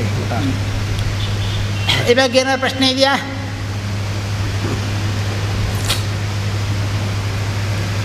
ಕಾಂಸೋಸ್ಮಿತಾಂ ಹಿರಣ್ಯಪ್ರಾಕಾರಾಮಾರ್ದ್ರಾಂ ಜ್ವಲಂತೀಂ ತೃಪ್ತಾಂ ತರ್ಪಯಂತೀಂ ಪದ್ಮೇ ಸ್ಥಿತಾಂ ಪದ್ಮವರ್ಣಾಂ ತಾಮಿಹೋಪಹ್ವಯೇ ಶ್ರಿಯಂ. ಕಾಂಸೋಸ್ಮಿತಾಂ ಕಾಕುಸೋಸ್ಮಿತಾಂ ಹಿರಣ್ಯಪ್ರಾಕಾರಾಂ ಆರ್ದ್ರಾಂ ಜ್ವಲಂತೀಂ ತೃಪ್ತಾಂ ತರ್ಪಯಂತೀಂ ಪದ್ಮೇ ಸ್ಥಿತಾಂ ಪದ್ಮವರ್ಣಾಂ ತಾಂ ಇಹ ಉಪಹ್ವಯೇ ಶ್ರಿಯಂ. ಪದ್ಮಸ್ಥಿತಾಂ ಪದ್ಮದಲ್ಲಿ ಇರುವ, ಪದ್ಮವರ್ಣಾಂ ಪದ್ಮದ ಮೈಕಾಂತಿಯನ್ನು ಹೊಂದಿರುವ, ತಾಂ ಆ ಲಕ್ಷ್ಮಿಯನ್ನು ಇಹ ಉಪಹ್ವಯೇ ಶ್ರಿಯಂ ಸಂಪತ್ತಿಗೋಸ್ಕರ ಇಲ್ಲಿ ಉಪಹ್ವಯೇ ಆರಾಧಿಸುತ್ತೇನೆ.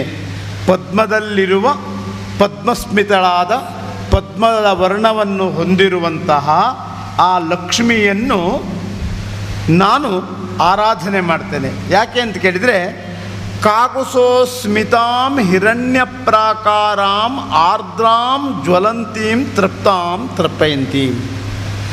ತೃಪ್ತನಾದವನನ್ನು ಸಂತೃಪ್ತನನ್ನಾಗಿ ಮಾಡುತ್ತೆ. ಒಳ್ಳೆಯ ಸಂಪತ್ತು ನನಗೆ ಏನೋ ಯಾವುದೋ ಒಂದು ಸಂಪತ್ತು ಬೇಕು ಅಂತ ಎಣಿಸಿದರೆ ಆ ಸಂಪತ್ತು ನನ್ನನ್ನು ಬಂದರೆ ತೃಪ್ತನನ್ನು ಮಾಡುತ್ತೆ. ನಾವು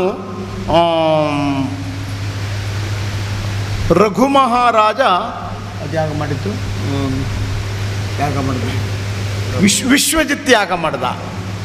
ಸಂಪತ್ತನ್ನು ಬಯಸಿದವನು, ಬಂದ ಸಂಪತ್ತನ್ನು ದಾನ ಮಾಡಿ ತೃಪ್ತಿಯನ್ನು ಪಡ್ಕೊಂಡವನು.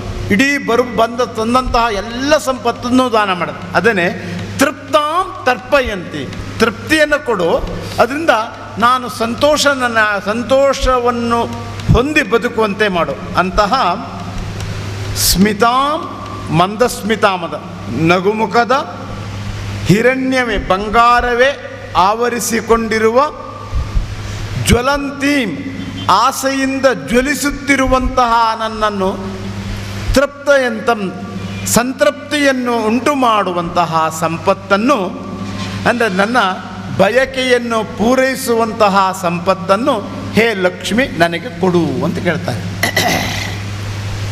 ತಾನು ತ್ಯಾಗ ಮಾಡಿಯೂ ತನ್ನ ತ್ಯಾಗವೇ ಪ್ರಪಂಚದ ಬೆಳವಣಿಗೆಯಲ್ಲಿದ್ದರೂ ತಾನು ಘೋಷಿಸಿಕೊಳ್ಳದೆ ಇರತಕ್ಕಂತಹ ವಿಶಿಷ್ಟ ಪ್ರವೃತ್ತಿಯನ್ನು ಹೇಳ್ತದೆ. ಹಾಗೆ ರಥಶಾಸ್ತ್ರ, ರಸಾಯನಶಾಸ್ತ್ರ, ಲೋಹಶಾಸ್ತ್ರದ ಕೆಲವು ಅಂಶಗಳು ಕೂಡ ಇದರಲ್ಲಿ ಪ್ರಕಟವಾಗ್ತದೆ. ತಾಮ್ರ, ನೀವೆಲ್ಲ ಆಭರಣ ಹಾಕ್ಕೊಂಡಿದ್ದೀರಿ, ಬರೀ ಚಿನ್ನದಿಂದ ಆಭರಣ ಮಾಡಿದರೆ ಹಾಕ್ಕೊಳ್ಳೋಕ್ಕಾಗೋದೇ ಇಲ್ಲ, ಆ ಬಣ್ಣ ಬರುವುದಿಲ್ಲ ಚಿನ್ನಕ್ಕೆ. ನಾವು ಹೇಳ್ತೇವೆ ಸುವರ್ಣ ಬಹಳ ಚಿನ್ನ ಅತಿ ಶ್ರೇಷ್ಠವಾದ ಬಣ್ಣ, ಅದರಲ್ಲಿ ತಾಮ್ರ ಸೇರಿದರೆ ಆ ಬಣ್ಣ ಇಲ್ಲದ್ರೆ ಬರೋದಿಲ್ಲ. ತಾಮ್ರ ಯಾವತ್ತೂ ಘೋಷಿಕೊಡೋದಿಲ್ಲ, ನಾನು ಸೇರಿದ್ರೆ ಬಣ್ಣ ಬಂದಂತ ಹೇಳೋದೇ ಇಲ್ಲ. ತಾಮ್ರ ಸೇರಿದ ಆಭರಣಕ್ಕೆ ಹೊಳಪು ಕೊಡೋಕ್ಕೆ ಯಾವ ಅಕ್ಷಸಾಲಿಗೂ ಸಾಧ್ಯವಿಲ್ಲ, ಹೌದಲ್ಲ? ಕಾಂಸ ಅಂದರೆ ತಾಮ್ರ. ನಿಮ್ಮ ಆಭರಣ ನಗುವುದು ಅಥವಾ ಅಂದವಾಗಿ ಕಾಣುವುದು ಕಾಂಸದಿಂದ, ಕಾಂಸೋಸ್ಮಿತಾಂ. ಆದರೆ ಅದನ್ನು ಹಿರಣ್ಯ ಅಂತ ಮಾತ್ರ ನೀವು ಹೇಳ್ತೀರಿ, ಚಿನ್ನ ಅಂತ ಹೇಳ್ತೀವಿ, ತಾಮ್ರ ಅಂತ ಹೇಳೋದೇ ಇಲ್ಲ. ಅದು ತ್ಯಾಗ. ತನ್ನ ಕಾಲದಿಂದಲೇ ಪ್ರಕೃತಿ ಬೆಳೆದರೂ ತನ್ನನ್ನು ಘೋಷಿಸಿಕೊಳ್ಳದೆ ಬೆಳೆಯುವಂಥ ಪ್ರವೃತ್ತಿಯನ್ನು ಹೇಳ್ತದೆ. ಕಾಂಸೋಸ್ಮಿತಾಂ ಹಿರಣ್ಯ ಪ್ರಾಕಾರ ಮಾದ್ರಾಂಜ್ವಲಂತೀಂ. ಪ್ರಕೃತಿಯ ಅಥವಾ ತನ್ನ ಸಮಾಜವನ್ನು ಸುತ್ತದ ಯಾರ ಕಷ್ಟಕ್ಕೂ ನಾವು ಆರ್ದ್ರರಾಗಿ, ನಾವು ಕಷ್ಟಪಟ್ಟಾದರೂ ಜ್ವಲಂತೀಂ, ಆ ಕಷ್ಟಪಡುವುದನ್ನು ಸಂತೋಷವಾಗಿ ಸ್ವೀಕರಿಸಿ, ತೃಪ್ತಿ ಅತೃಪ್ತಿ ಇಲ್ಲ, ಅಯ್ಯೋ ನಮ್ಮ ಕಷ್ಟ ಬಂದ್ರೆ ಹೇಳೋದಿಲ್ಲ, ತರ್ಪಯಂತೆ, ಇನ್ನೊಂದನ್ನು ತೃಪ್ತಿಪಡಿಸೋದು ಗುರಿ. ಅದು ಮಾತೆಯರ ಲಕ್ಷಣ ಅಂತ ಹೇಳುತ್ತೆ. ಇದನ್ನು ಹೇಳಿದ್ದು ಹಾಗೆ, ತನ್ನ ತ್ಯಾಗವಿದ್ದರೂ ತನ್ನ ತ್ಯಾಗ ಅಂತ ಹೇಳಿಕೊಳ್ಳದೆ ಇನ್ನೊಬ್ಬನ ಕಷ್ಟಕ್ಕೆ ತಕ್ಷಣ ಆರ್ದ್ರತೆಯನ್ನು ಹೊಂದಿ, ನಾವು ಜ್ವಲಂತಿಂ, ನಾವು ಸಹಿಸಿ ಕಷ್ಟಪಡಾದರೂ ಸಹಿಸಿಕೊಂಡಾದರೂ ಇನ್ನೊಬ್ಬನನ್ನು ಸಂತೃಪ್ತಿಪಡಿಸಬೇಕು ಎನ್ನುವುದು ಗುರಿ. ಅದು ಮಾತೃತ್ವದ ಲಕ್ಷಣ. ಅಂತಹ ವಿಶಿಷ್ಟವಾದಂತಹ ಪದ್ಮೇ ಸ್ಥಿತಾಂ, ಪದ್ಮದಲ್ಲಿ ನಿನ್ನೆ ವಿವರಿಸಿದ್ದೇನೆ, ಪದ್ಮದ ಬಗ್ಗೆ ಗೊತ್ತಿರ್ಬೋದು. ಎಷ್ಟು ಸದ್ಗುಣಗಳಿದೆ ಪದ್ಮದಲ್ಲಿ.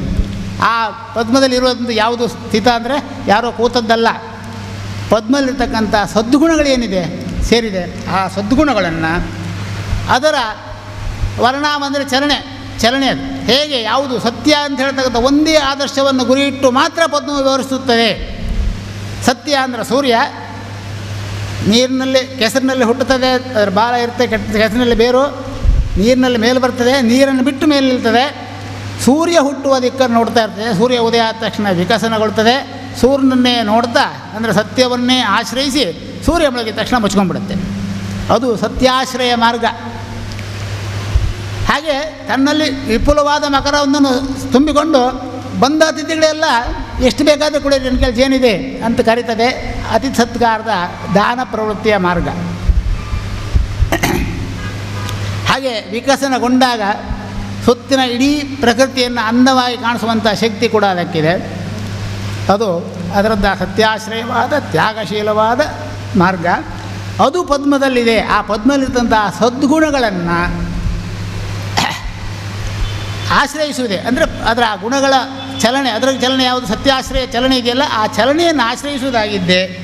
ತಾಮಿಹೋಪಕ್ವಯೇ ಶ್ರಿಯಂ, ನಾನು ಈ ಜೀವನ ಯಜ್ಞವನ್ನು, ತಾಮಿಹೋಪಕ್ವಯೇ ಶ್ರಿಯಂ, ಜೀವನ ಯಜ್ಞವನ್ನು ಆಶ್ರಯಿಸಿ ಮಾಡುತ್ತಿದ್ದೇನೆ. ಇಲ್ಲಿ ಶ್ರೀ ಅಂದರೆ ಲಕ್ಷ್ಮಿ ಅಲ್ಲ, ಆಗಲೇ ಹೇಳಿದ್ದೇನೆ. ಶ್ರೀ ಅಂದರೆ ಲಕ್ಷ್ಮಿ ಅಂತ ಅರ್ಥ ಅಲ್ಲ, ಲಕ್ಷ್ಮಿಗೂ ಆಗುತ್ತದೆ ಅನ್ನೋದು. ಶ್ರೀ ಅಂದರೆ ಶ್ರೇಷ್ಠ, ಉದಾತ್ತ ವಿಚಾರ, ಸತ್ಯ ವಿಚಾರ, ಧರ್ಮ ವಿಚಾರ ಯಾವುದಿದೆ, ಒಬ್ಬ ಶ್ರೇಷ್ಠ ಇದ್ದರೆ ಅವನ ಶ್ರೀಮಂತರೇ, ಯಾಕಂದರೆ ಸಂಪತ್ತನ್ನು ಹೊಂದಿದ್ದರೆ ಅವನು ಶ್ರೀಮಂತ, ಇದಿರಲ್ಲ. ಹಾಗೆ ಶ್ರೀ ಶಬ್ದವು ಲಕ್ಷ್ಮಿ ಅಂತಲ್ಲ, ಲಕ್ಷ್ಮಿಯಲ್ಲೂ ಇದೆ ಅದು ಅನ್ನೋ ಕಾರಣಕ್ಕೆ ಲಕ್ಷ್ಮಿಗೆ ಶ್ರೀ.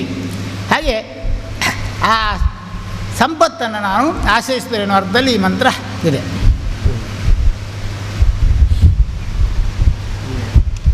ಶ್ರೀ ಗಂಡಸರಿಗೆ ಶ್ರೀ ಗಂಡಶ್ರೀ ಎಲ್ಲರಿಗೆ ಶ್ರೀ ಲಕ್ಷ್ಮೀ ಶ್ರೀ ದೇವತೆಗೆ ಹೇಳುವಾಗ ಶ್ರೀ ದುರ್ಗೆ ಬಂದಿತ್ತಲ್ಲ. ದೇವರಿಗೆ ಈಗ ಮನುಷ್ಯರಿಗೆ ಹೇಳುವಾಗ ಪುರುಷರಿಗೆ ಶ್ರೀ, ಹೆಂಗಸರಿಗೆ ಶ್ರೀಮತಿ ಅಂತ ಹೇಳ್ತೇವೆ. ಅಲ್ಲ, ಅದು ನಂತರ ದೇವರಿಗೆ ಹೇಳುವಾಗ ಶ್ರೀಮತಿ ದುರ್ಗಾ ಪರಮೇಶ್ವರಿ, ಶ್ರೀಮತಿ ಲಕ್ಷ್ಮಿ ಅಂತ ಇಲ್ಲ. ಶ್ರೀ ಲಿಂಗವಾಚಕ ವ್ಯತ್ಯಾಸ ಮಾಡಬೇಕಾದ ಅನಿವಾರ್ಯತೆಯು ಪ್ರಾಪಂಚಿಕ ಭಾಷಾಶಾಸ್ತ್ರದಲ್ಲಿ ಬಂದದ್ರಿಂದ ಶ್ರೀಮತಿ ಸೇರಿದ್ದು. ಇಲ್ಲದಿರೋ ಶ್ರೀಯೇ, ಯಾವುದು ಶ್ರೇಷ್ಠ ಅದು ಶ್ರೀ, ಅಲ್ಲಿ ಮತ್ತಿಲ್ಲ, ಮತಿ ಸೇರಬೇಕಾದ ಅಗತ್ಯ ಇಲ್ಲ. ಹಾಗಾಗಿ ದೇವರಿಗೆ ಅಂದರೆ ಶ್ರೀ ಅಂತಲೇ ಬಂದಿದೆ. ಸ್ವಲ್ಪ ಅದನ್ನು ಸ್ಪಷ್ಟಪಡಿಸಿದರು. ಹೇಗಂತ ಹೇಳಿದರೆ, ಗಂಡಸರಲ್ಲಿ ಸಹಜ ಸ್ವಾಭಾವಿಕವಾದ ರಾಗದ್ವೇಷಾದಿಗಳು ಬಹಳ ಬೇಗ ಪ್ರಕಟಗೊಳ್ಳಬಲ್ಲದು. ಆದರೆ ಹೆಂಗಸರಲ್ಲಿ ಮಾತ್ರ ಹಾಗಲ್ಲ. ಶ್ರೇಷ್ಠವಾದಂಥ ಗುಣವನ್ನು ಹೊಂದಿದವಳು ಅಂತ ಸ್ಪಷ್ಟವಾಗಿ ಘೋಷಿಸಿದ್ರು ಶ್ರೀಮತಿ ಅಂತ ಅರ್ಥ. ಅಲ್ಲಿ ಮತಿ ಅನ್ನೋದು ಗುಣವಾಚಕವಾಗಿ ಹೇಳ್ತೇವೆ. ಒಳ್ಳೆ ಗುಣವನ್ನು, ಒಳ್ಳೆ ಮನಸ್ಸನ್ನು ಹೊಂದಿದವಳು ಅನ್ನೋದಕ್ಕಾಗಿ ಅದನ್ನು ಸ್ವಲ್ಪ ಉದ್ದ ಮಾಡಿ ಹೇಳಿದರು. ಹೇಳಬೇಕಾದ್ದಿಲ್ಲ. ಶ್ರೀ ಅಂದರೂ ಅದೇ, ಶ್ರೀಮತಿ ಅಂದರೂ ಅದೇ. ಅದು ಶ್ರೀಮಾನ್ ಅಂತ ಉಂಟಲ್ಲ, ಶ್ರೀಮಾನ್ ಅಂತ ಉಂಟು. ಅದೇ ಪದ್ಧತಿ ಇದೆ. ಹಾಗಾಗಿ ಶ್ರೀಮಾನ್ ಅಂತ ಬಂದದ್ದು. ನಂತರ ಮುಂದುವರೆದ ಭಾಗ ಅದಷ್ಟೇ, ಅರ್ಥವನ್ನು ಸ್ಪಷ್ಟಪಡಿಸಬೇಕು ಹೇಳಿದ ವಿಚಾರ ಅಷ್ಟೇ. ಚಂದ್ರಾಂ ಪ್ರಭಾಸಾಂ ಯಶಸಾ ಜ್ವಲಂತೀಂ ಶ್ರಿಯಂ ಲೋಕೆ ದೇವಜುಷ್ಟಾಮುದಾರಾಂ ತಾಂ ಪದ್ಮಿನೀಮೀಂ ಶರಣಮಹಂ ಪ್ರಪದ್ಯೆ ಲಕ್ಷ್ಮೀರ್ಮೇ ನಶ್ಯತಾಂ ತ್ವಾಂ ವೃಣೇ. ಇಲ್ಲಿ ಲಕ್ಷ್ಮಿಯಲ್ಲಿ ಕೇಳೋದು ತಾಂ ಪದ್ಮಿನೀಂ ಶರಣಮಹಂ ಪ್ರಪದ್ಯೆ. ಆ ಲಕ್ಷ್ಮಿಗೆ, ಆ ಪದ್ಮಿನಿಗೆ ನಾನು ಶರಣು ಹೋಗ್ತೇನೆ. ಯಾಕಂತಂದರೆ ಅಲಕ್ಷ್ಮೀರ್ಮೇ ನಶ್ಯತಾಂ ತಾಂ ವೃಣೇ. ಅಲಕ್ಷ್ಮಿಯನ್ನು, ಆಲಸ್ಯವನ್ನು, ದುಷ್ಟ ಸಂಪತ್ತನ್ನು ನೀನು ದೂರ ಮಾಡು. ನನ್ನಲ್ಲಿರುವ ಆಲಸ್ಯ, ದುರ್ಗುಣ, ದುಷ್ಟ ಸಂಪತ್ತನ್ನೆಲ್ಲ ದೂರ ಮಾಡಿ ಸದ್ಗುಣಗಳನ್ನು ತಂದುಕೊಡು. ಅದಕ್ಕೋಸ್ಕರ ನಿನಗೆ ನಾನು ನಮಿಸ್ತೇನೆ ಅಂತ ಹೇಳುವಂಥದ್ದು. ಚಂದ್ರಾಂ ಪ್ರಭಾಸಾಂ ಯಶಸಾ ಜ್ವಲಂತೀಂ ಶ್ರಿಯಂ ಲೋಕೆ ದೇವಜುಷ್ಟಾಂ ಉದಾರಾಂ. ಇದು ಆ ಲಕ್ಷ್ಮಿಗೆ ಕೊಡುವಂತಹ ವಿಶೇಷಣದ ಶಬ್ದಗಳು. ಚಂದ್ರಾಂ ಪ್ರಭಾಸಾಂ, ಚಂದ್ರಾಂ ಕಾಂತಿಪೂರ್ಣಳಾದ, ಪ್ರಭಾಸಾಂ ಪ್ರಕೃಷ್ಟವಾಗಿ ಶೋಭಿಸುವ, ಯಶಸಾಂ ಜ್ವಲಂತಿಂ ಯಶಸ್ಸಿನಿಂದ ಪ್ರಕಾಶಿಸುವ, ಶ್ರಿಯಂ ಲೋಕೆ ದೇವಜುಷ್ಟಾಮುದಾರಾಂ ಲೋಕದಲ್ಲಿ ದೇವಜುಷ್ಟಮುದಾರಾಂ ದೇವತಾ ಮಾರ್ಗವನ್ನು, ದೈವೀ ಮಾರ್ಗವನ್ನು ಅನುಸರಿಸಿದವರಿಗೆ ಉದಾರವಾದ ಸಂಪತ್ತನ್ನು ಕೊಡುವ ಆ ಪದ್ಮಿನಿಯನ್ನು ನಾನು ಶರಣು ಹೋಗ್ತೇನೆ. ಯಾಕೆ ಅಂತಂದರೆ ನನ್ನಲ್ಲಿರುವಂತಹ ಅಲಕ್ಷ್ಮಿಯನ್ನು, ದುರ್ಗುಣವನ್ನು, ದುಷ್ಟ ಸಂಪತ್ತನ್ನು ದೂರ ಮಾಡು ಅಂತ ಕೇಳ್ತಾನೆ. ನಮ್ಮಲ್ಲಿರುವ ದುಷ್ಟ ಸಂಪತ್ತುಗಳನ್ನು ದೂರ ಮಾಡಿ ಒಳ್ಳೆಯ ಸಂಪತ್ತನ್ನು ಕರುಣಿಸಬೇಕಾದ್ರೆ ಲಕ್ಷ್ಮಿಗೆ ಏನು ಸಾಮರ್ಥ್ಯ ಉಂಟು ಅಂತ ಸಹಜವಾದ ಪ್ರಶ್ನೆ. ನೀವು ನನ್ನಲ್ಲಿ 100 ರೂಪಾಯಿ ಕೇಳಬೇಕಾದ್ರೆ ನಾನು ನಿಮಗೆ 100 ರೂಪಾಯಿ ಕೊಡೋ ತಾಕತ್ತಿರಬೇಕು. ತಾಕತ್ತಿಲ್ಲದವನ ಹತ್ರ ಕೇಳಿದರೆ, ಈಗ ಲಕ್ಷ್ಮಿ ಹತ್ರ ನೀನು ನನ್ನೆಲ್ಲ ಅಲಕ್ಷ್ಮಿಯನ್ನು ದೂರ ಮಾಡಿ ಸಂಪತ್ತನ್ನು ತಂದುಕೊಡು ಅಂತ ಕೇಳ್ತೀವಲ್ಲ, ಅವಳಿಗೆ ಆ ಸಾಮರ್ಥ್ಯ ಇದೆ ಎನ್ನುವುದನ್ನು ಮೊದಲಿನ ವಾಕ್ಯ ಸಮರ್ಥನೆ ಮಾಡಿದೆ. ಚಂದ್ರಾಂ ಪ್ರಭಾಸಾಂ ಯಶಸಾಂ ಜ್ವಲಂತೀಂ ಶ್ರಿಯಂ ಶ್ರಿಯಂ ಲೋಕೆ ದೇವಜುಷ್ಟಾಂ ಉದಾರಾಂ. ಚಂದ್ರಾಂ ಚಂದ್ರಸ್ವರೂಪಿಯಾದಂತಹ, ಪ್ರೇಮಸ್ವರೂಪಿಯಾದ, ಪ್ರಭಾಸಾಂ ಅತ್ಯಂತ ಸದ್ಗುಣಗಳಿಂದ ಪ್ರಕಾಶಿಸುವ, ಯಶಸಾಂ ಜ್ವಲಂತಿಂ ಯಶಸ್ಸಿನಿಂದ ಪ್ರಕಾಶಪೂರ್ಣಳಾದ, ದೇವಜುಷ್ಟಾಂ ಉದಾರಾಂ ದೇವತೆಗಳಿಗೆ ಬೇಕಾದ ಉದಾರ ಸಂಪತ್ತನ್ನು ನೀಡಿದಂತಹ, ಶ್ರಿಯಂ ಸಂಪತ್ತನ್ನು ಲೋಕಕ್ಕೆ ಕೊಡುವಂತಹ ನೀನು ನನ್ನ ಅಲಕ್ಷ್ಮಿಯನ್ನು ದೂರ ಮಾಡಿ ಸುಲಕ್ಷ್ಮಿಯನ್ನು, ಸಂಪತ್ತನ್ನು ತುಂಬಿಕೊಡು ಅಂತ ನಾವು ಲೌಕಿಕವಾಗಿ ಇದರ ಅರ್ಥವನ್ನು ಹೇಳ್ತೇವೆ. ನಶ್ಯ ತಾನ್ವಾವೃಣೆ.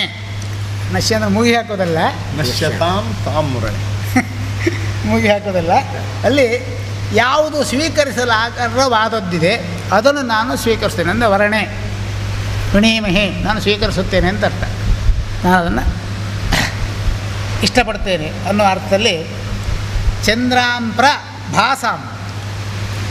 ಹಾಗಾಗಿ ಅಲ್ಲಿ ಮೇಲೆ ಒಂದು ಗೆರೆ ಕೊಟ್ಟರು, ಚಂದ್ರಾಂಪ್ರ ಭಾಸಾಂ ಯಶಸಾ ಜ್ವಲಂತೀಂ.